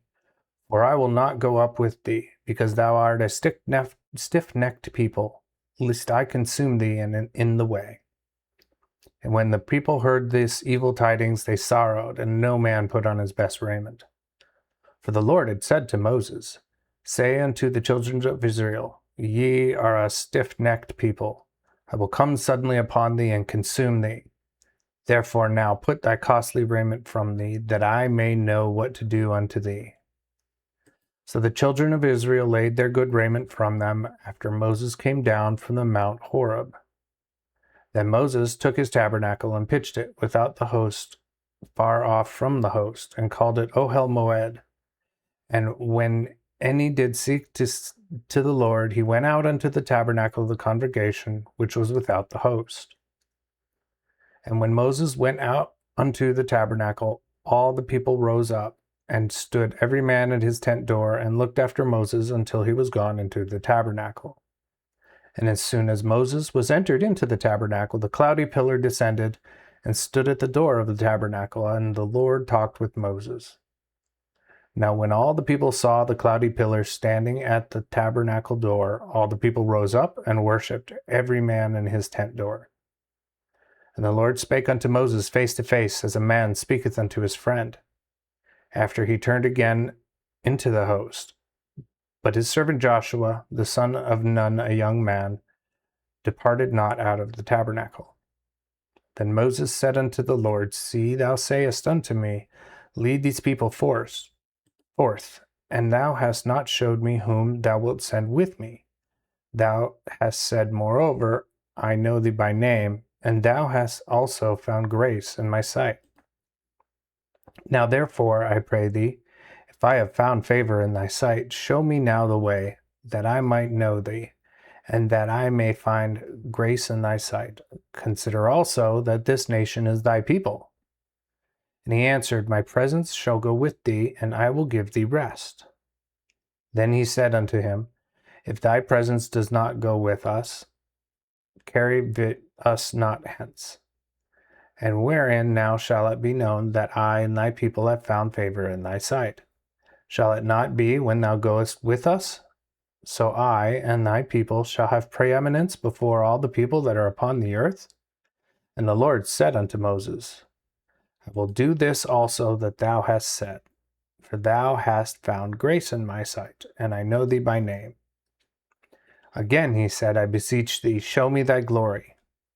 And he answered, I will make all my good go before thee, and I will proclaim the name of the Lord before thee, for I will show mercy, and I will have compassion on whom I will have compassion.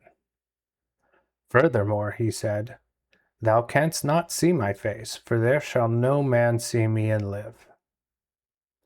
And also the Lord said, Behold, there is a place by me, and thou shalt stand upon the rock. And while my glory passeth by, I will put thee in a cleft of the rock, and will cover thee with mine hand while I pass by. After I will take away mine hand, and thou shalt see my back parts, but my face shall not be seen. Exodus chapter 34. And the Lord said unto Moses, Hew thee 2 tables of stone, like unto the first, and I will write upon the tables in the words that were in the first tables, which thou breakest in pieces. And be ready in ye morning, that thou mayest come up early unto the mount of Sinai, and wait there for me in the top of the mount. But let no man come up with thee, neither let any man be seen throughout all the mount, neither let the sheep nor cattle feed before this mount. Then Moses hewed 2 tablets of stone like unto the first, and rose up early in the morning, and went up into the mount of Sinai as the Lord had commanded him, and took in his hand 2 tables of stone. And the Lord descended in the cloud, and stood with him there, and proclaimed the name of the Lord. So the Lord passed before his face, and cried, the Lord, strong, merciful, and gracious, slow to anger, and abundant in goodness and truth, reserving mercy for thousands, forgiving iniquity and transgression and sin, and not making the wicked innocent, visiting the iniquity of the fathers upon ye children, and upon children's children, unto the 3rd and 4th generation. Then Moses made haste, and bowed himself to the earth, and worshipped, and said, O Lord, I pray thee, if I have found grace in thy sight, that the Lord would now go with us, for it is a stiff-necked people, and pardon our iniquity and our sin, and take us for thine inheritance. And he answered, Behold, I will make a covenant before all thy people, and I will do marvels, such as have not been done in all the world, neither in all the nations. And all the people among whom thou art shall see the work of the Lord, for it is a terrible thing that I will do with thee. Keep diligently that which I command thee this day. Behold, I will cast out before thee the Amorites, and the Canaanites, and the Hittites, and the Perizzites, and the Hivites, and the Jebusites. Take heed to thyself that thou make no compact with ye inhabitants of the land whither thou goest, lest they be the cause of ruin among you. But ye shall overthrow their altars, and break their images in pieces, and cut down their groves. For thou shalt bow down to none other God, because the Lord, whose name is jealous, is a jealous God. Lest thou make a compact with the inhabitants of the land, and when they go a-whoring after their gods, and do sacrifice unto their gods, some men call thee, and thou eat of his sacrifice.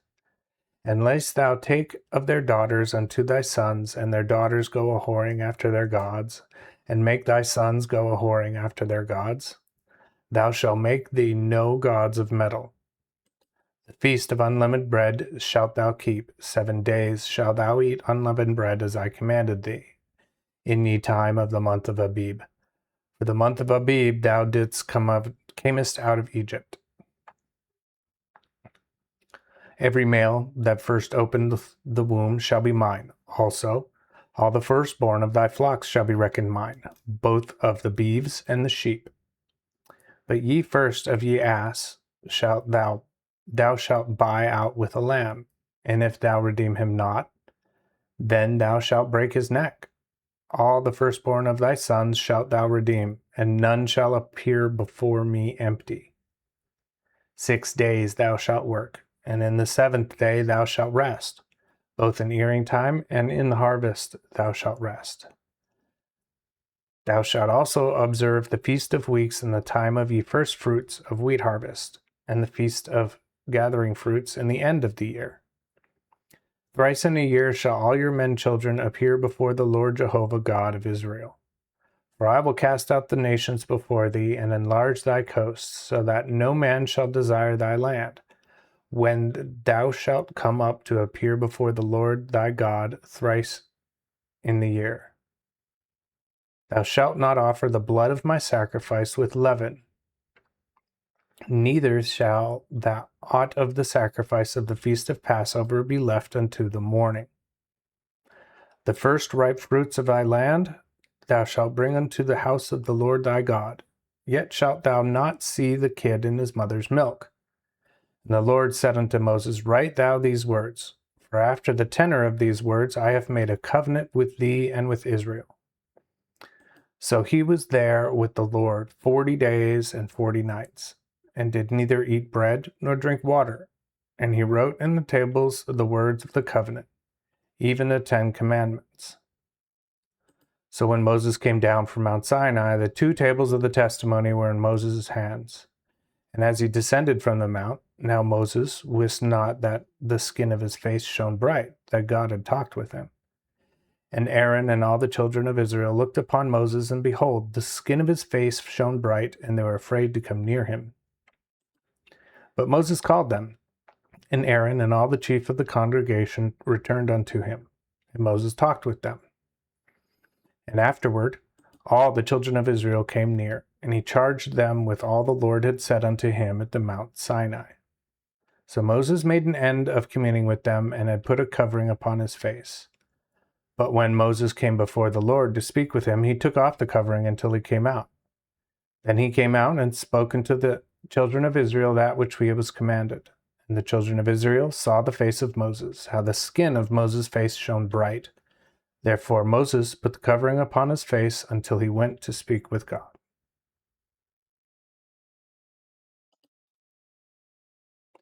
Exodus chapter 35.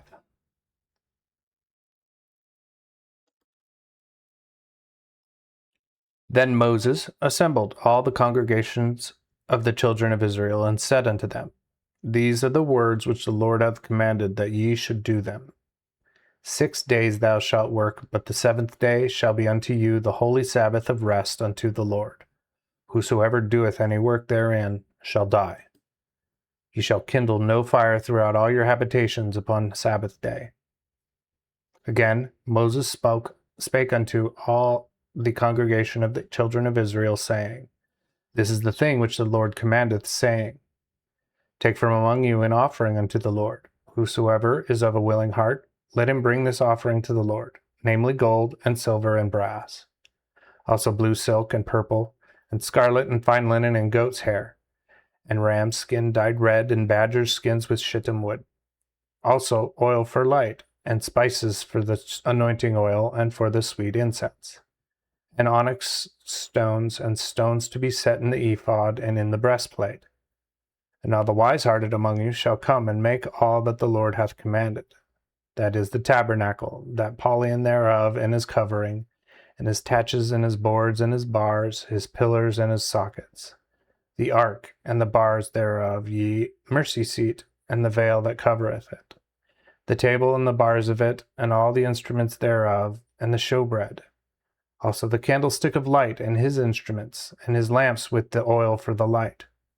Likewise the altar of perfume, and his bars, and the anointing oil, and the sweet incense, and the veil of the door at the entering of the tabernacle, the altar of burnt offering, with his brazen grate, his bars, and all his instruments, the lever in his foot, the hangings of the court, his pillars, and his sockets, and the veil of the gate of the court, the pins of the tabernacle, and the pins of the court with their cords, the ministering garments to minister in the holy place, and the holy garments for Aaron the priest, and the garments of his sons, that they may minister in the priest office.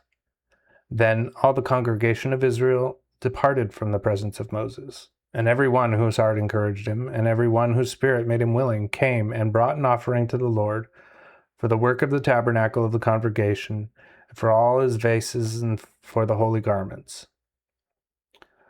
Both men and women, as many were free-hearted, came, and brought taches and earrings and rings and bracelets. All were jewels of gold, and every one that offered an offering of gold unto the Lord. Every man also which had blue silk, and purple, and scarlet, and fine linen, and goat's hair, and ram's skins dyed red, and badger's skins, brought them. All that offered an oblation of silver and brass brought the offering unto the Lord, and every one that had shittim wood for any manner work of the ministration brought it. And all the women that were wise-hearted did spin with their hands, and brought ye spun work, even the blue silk, and the purple, and the scarlet, and the fine linen. Likewise all the women whose hearts were moved with knowledge spun goat's hair. And ye rulers brought onyx stones, and stones to be set in the ephod and in the breastplate. Also spice and oil for light, and for the anointing oil, and for the sweet perfume.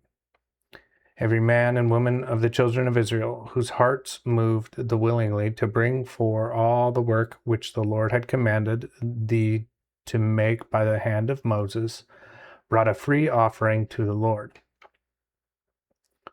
Then Moses said unto the children of Israel, Behold, the Lord hath called by name Bezaleel, the son of Uri, the son of Hur, of the tribe of Judah, and hath filled him with an excellent spirit of wisdom, of understanding, and of knowledge, in all manner work, to find out curious works, to work in gold and silver and in brass, and engraving stones to set them, and in carrying of wood, even to make any manner of fine work.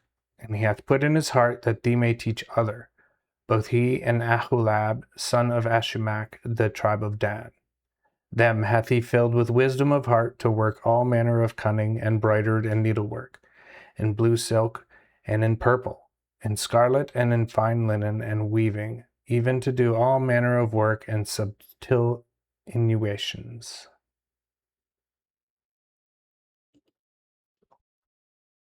Exodus chapter 36.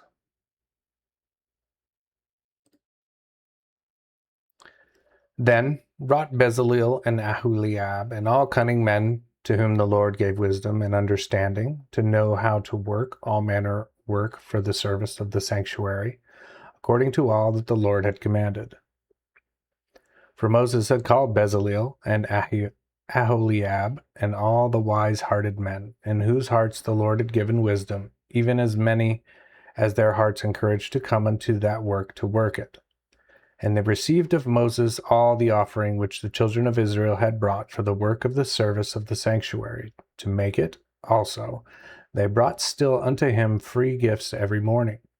So all the wise men that wrought all the holy work came every man from his work which they wrought, and spake to Moses, saying, The people bring too much, and more than enough for the use of the work which the Lord hath commanded to be made.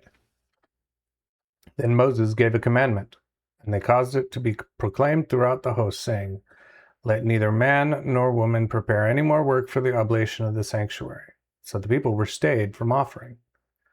For the stuff they had was sufficient for all the work to make it, and too much.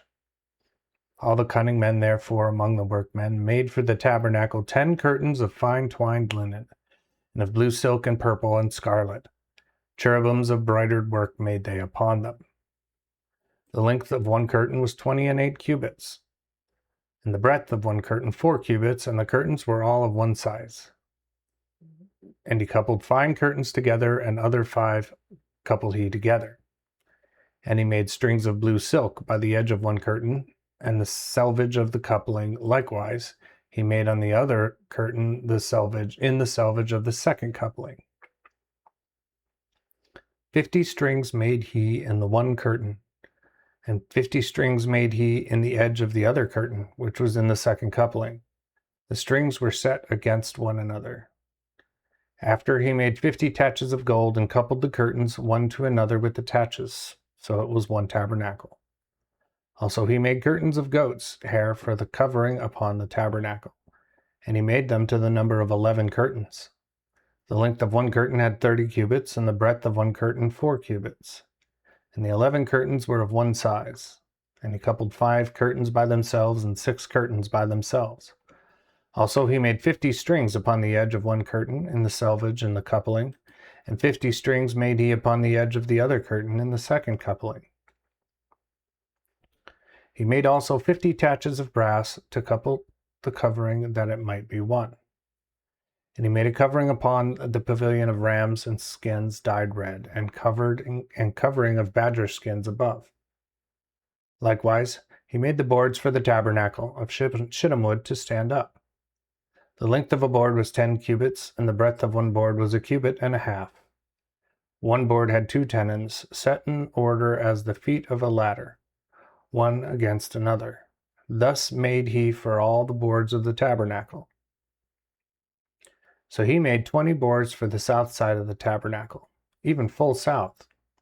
And 40 sockets of silver made he under the 20 boards, 2 sockets under one board for his 2 tenons, and 2 sockets under another board for his 2 tenons.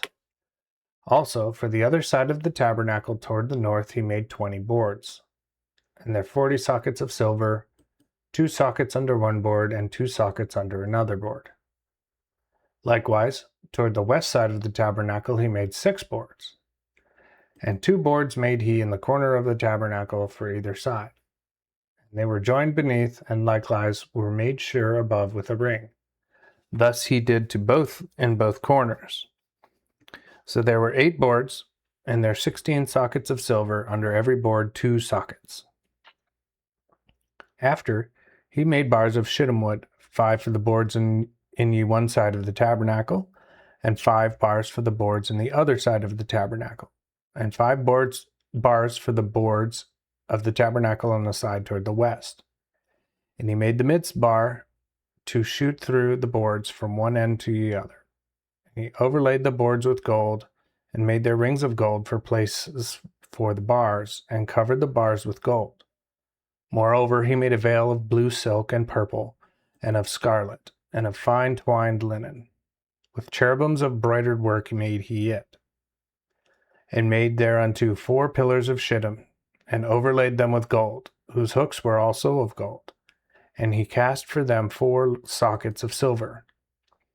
And he made an hanging for the tabernacle door of blue silk and purple and scarlet, and fine twined linen and needlework, and the 5 pillars of it with their hooks, and overlaid their chapiters and their fillets with gold, but their 5 sockets were of brass.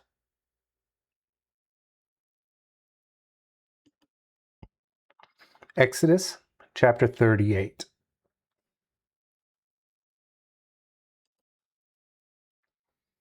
Also, he made the altar of the burnt offering of shittim wood, 5 cubits that was the length thereof, and 5 cubits the breadth thereof. It was square, and 3 cubits high. And he made unto it horns in the 4 corners thereof, and the horns thereof were made of the same, and he overlaid it with brass.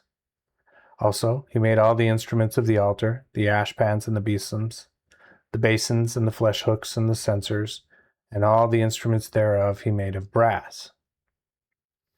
Moreover, he made a brassen grate, wrought like a net to the altar, under the compass of it, beneath it, in the midst of it, and cast 4 rings of brass for the 4 ends of the grate to put bars in. And he made the bars of shittim wood, and covered them with brass. The which bars he put into the rings on the side of the altar to bear withal, and made it hollow within the boards.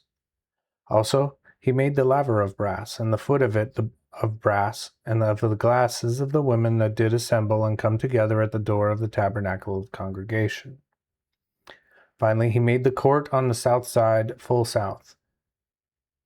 The hangings of the court were of fine twined linen, having 100 cubits. Their pillars were 20, and their brassen sockets 20, and the hooks of the pillars and their fillets were of silver. And on the north side the hangings were 100 cubits, their pillars 20, and their sockets of brass 20, and the hooks of the pillars and their fillets of silver. On the west side also were hangings of 50 cubits, their 10 pillars with their 10 sockets, the hooks of the pillars and the fillets of silver. And toward ye east side, full east, were hangings of 50 cubits. The hangings of one side were 15 cubits, and their 3 pillars and their 3 sockets. And of the other side of the court gate on both sides were hangings of 15 cubits, and their 3 pillars and their 3 sockets. All the hangings of the court round about were of fine twined linen. But the sockets of ye pillars were of brass, and the hooks of the pillars and their fillets of silver, and the covering of their chapiters of silver, and all the pillars of the court were hooped about with silver. He made also the hanging of the gate of the court of needlework, blue silk and purple and scarlet and fine twined linen, even 20 cubits long, and 5 cubits in height and breadth, like the hangings of the court. And their pillars were 4 with their 4 sockets of brass and hooks of silver, and covering of their chapiters and their fillets of silver. But all the pins of the tabernacle and of the court around about were of brass. These are parts of the tabernacle, of the tabernacle of the testimony, which was appointed by the commandment of Moses for the office of the Levites by the hand of Ithamar son to Aaron the priest. So Bezaleel the son of Uri, the son of Hur of the tribe of Judah, made all the Lord commanded Moses. And with him Aholiab, son of Ahisamach, tribe of Dan, a cunning workman and an embroiderer and worker of needlework in blue silk, and in purple, and in scarlet, and in fine linen. All ye gold that was occupied in all ye work wrought for the holy place, which was the gold of the offering, was 29 talents, and 730 shekels, according to the shekel of the sanctuary. But the silver of them that were numbered in the congregation was 100 talents, and 1,775 shekels, after the shekel of the sanctuary. A portion for a man, that is, half a shekel after ye shekel of the sanctuary, for all them that were numbered from 20-year-old and above, among 600,000 and 3,550 men. Moreover, there were 100 talents of silver, to cast ye sockets of ye sanctuary, and the sockets of the veil, and 100 sockets of 100 talents, a talent for a socket. But he made the hooks for the pillars of 1,775 shekels, and overlaid their chapiters, and made fillets about them. Also the brass of the offering was 70 talents, and 2,400 shekels, whereof he made the sockets to the door of the tabernacle of the congregation, and the brazen altar, and the brazen grate for which was for it, with all the instruments of the altar.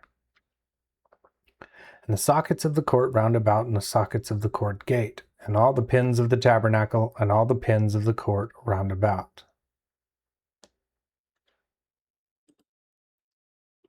Exodus chapter 39.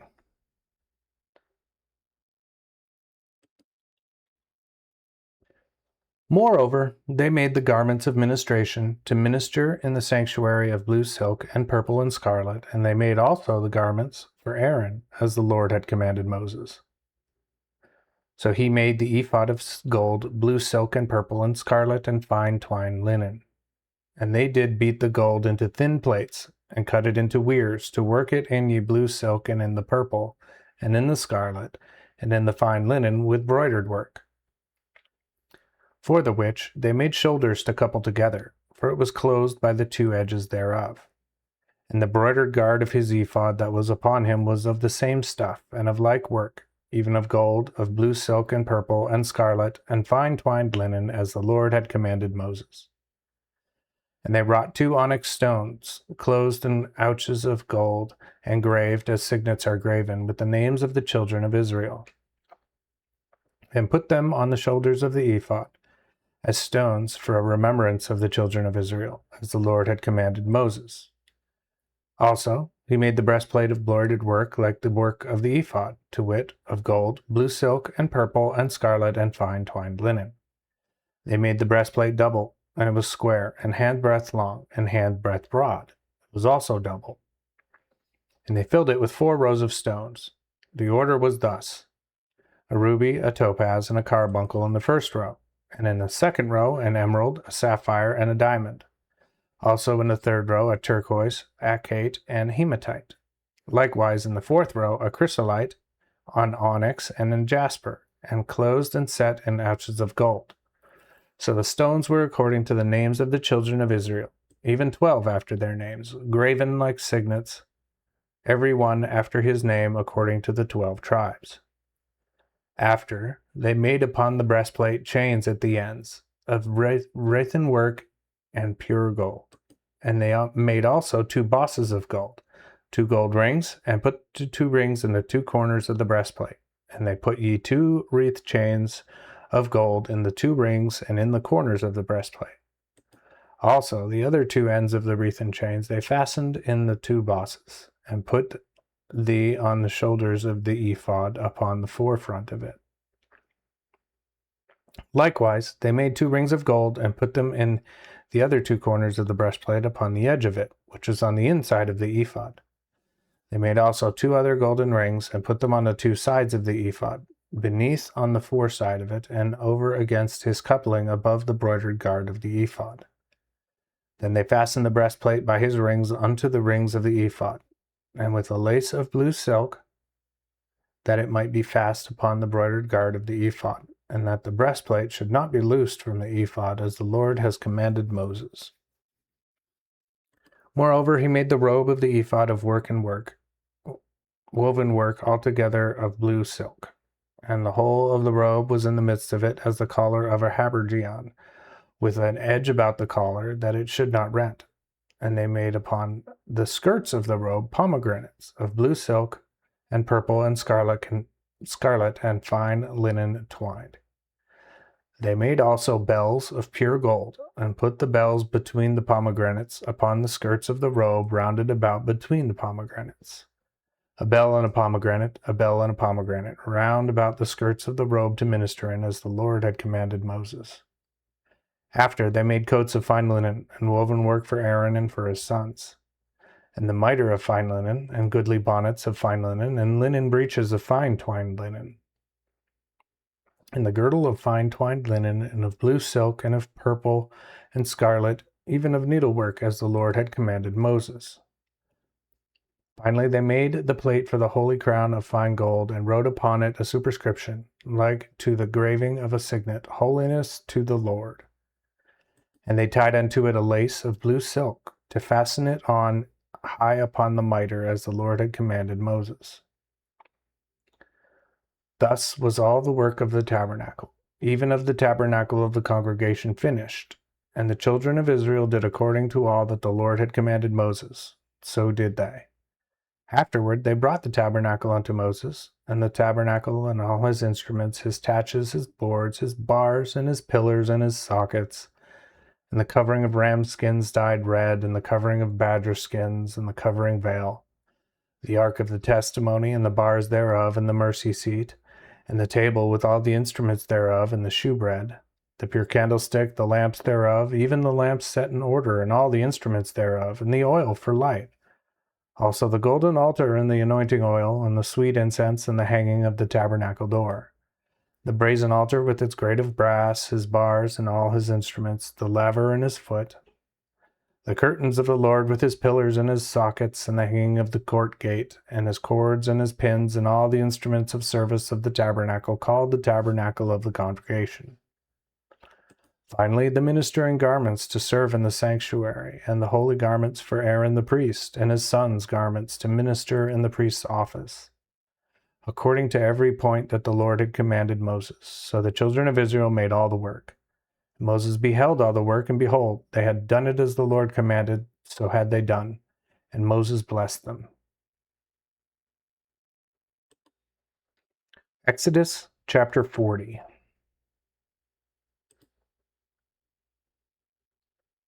Then the Lord spake unto Moses, saying, In the first day of the first month, in the very first of the same month, shalt thou set up the tabernacle, called the tabernacle of the congregation. And thou shalt put therein the ark of the testimony, and cover the ark with a veil. And thou shalt bring in the table, and set in order as it doth require. Thou shalt also bring in the candlestick, and light his lamps. And thou shalt set ye incense of altar of gold before the ark of the testimony, and put the hanging at the door of the tabernacle. Moreover, thou shalt set the burnt offering altar before the door of the tabernacle, called the tabernacle of the congregation. And thou shalt set the laver between the tabernacle of the congregation and the altar, and put water therein. Then thou shalt appoint the court round about, and hang up the hanging of the court gate. After, thou shalt take the anointing oil, and anoint the tabernacle, and all that is therein, and hallow it with all the instruments thereof, that it may be holy. And thou shalt anoint the altar of the burnt offering, and all his instruments, and shalt sanctify the altar, that it may be an altar most holy. And thou shalt anoint the laver in his foot, and shalt sanctify it. And thou shalt bring Aaron and his sons unto the door of the tabernacle of the congregation, and wash them with water. And thou shalt put upon Aaron the holy garments, and shalt anoint him, and sanctify him, that he may minister unto me in the priest's office. Thou shalt also bring his sons, and clothe them with garments, and shalt anoint them as thou didst anoint their father, that they may minister unto me in the priest's office. For their anointing shall be a sign, that the priesthood shall be everlasting unto them throughout their generations. So Moses did according to all that the Lord had commanded him, so did he. Thus was the tabernacle reared up, the first day of the first month in the second year. Then Moses reared up the tabernacle, and fastened his sockets, and set up the boards thereof, and put in the bars of it, and reared up his pillars. And he spread the covering over the tabernacle, put the covering of that covering on high about it, as the Lord had commanded Moses. And he took and put the testimony in the ark, and put the bars and the rings of the ark, and set the mercy seat on high upon the ark. He brought also the ark into the tabernacle, and hanged up the covering veil, and covered the ark of the testimony, as the Lord had commanded Moses. Furthermore, he put the table and the tabernacle of the congregation in the north side of the tabernacle without the veil, and set the bread in order before the Lord, as the Lord had commanded Moses. Also, he put the candlestick in the tabernacle of the congregation, over against the table toward the south side of the tabernacle. And he lighted the lamps before the Lord, as the Lord had commanded Moses. Moreover, he set the golden altar in the tabernacle of the congregation before the veil, and burnt sweet incense thereon, as the Lord had commanded Moses. Also he hanged up the veil at the door of the tabernacle. After, he set the burnt offering altar without the door of the tabernacle, called the tabernacle of the congregation, and offered the burnt offering and the sacrifice thereon, as the Lord had commanded Moses. Likewise, he set the laver between the tabernacle of the congregation and the altar, and poured water therein to wash with. So Moses and Aaron and his sons washed their hands and their feet thereat. When they went into the tabernacle of the congregation, and when they approached the altar, they washed as the Lord had commanded Moses. Finally, he reared up the court round about the tabernacle and the altar, and hanged up the veil at the court gate. So Moses finished the work. Then the cloud covered the tabernacle of the congregation, and the glory of the Lord filled the tabernacle. So Moses could not enter the tabernacle of the congregation, because the cloud abode thereon, and the glory of the Lord filled the tabernacle. Now when the cloud ascended up from the tabernacle, the children of Israel went forward in all their journeys. But if the cloud ascended not, then they journeyed not till the day that it ascended.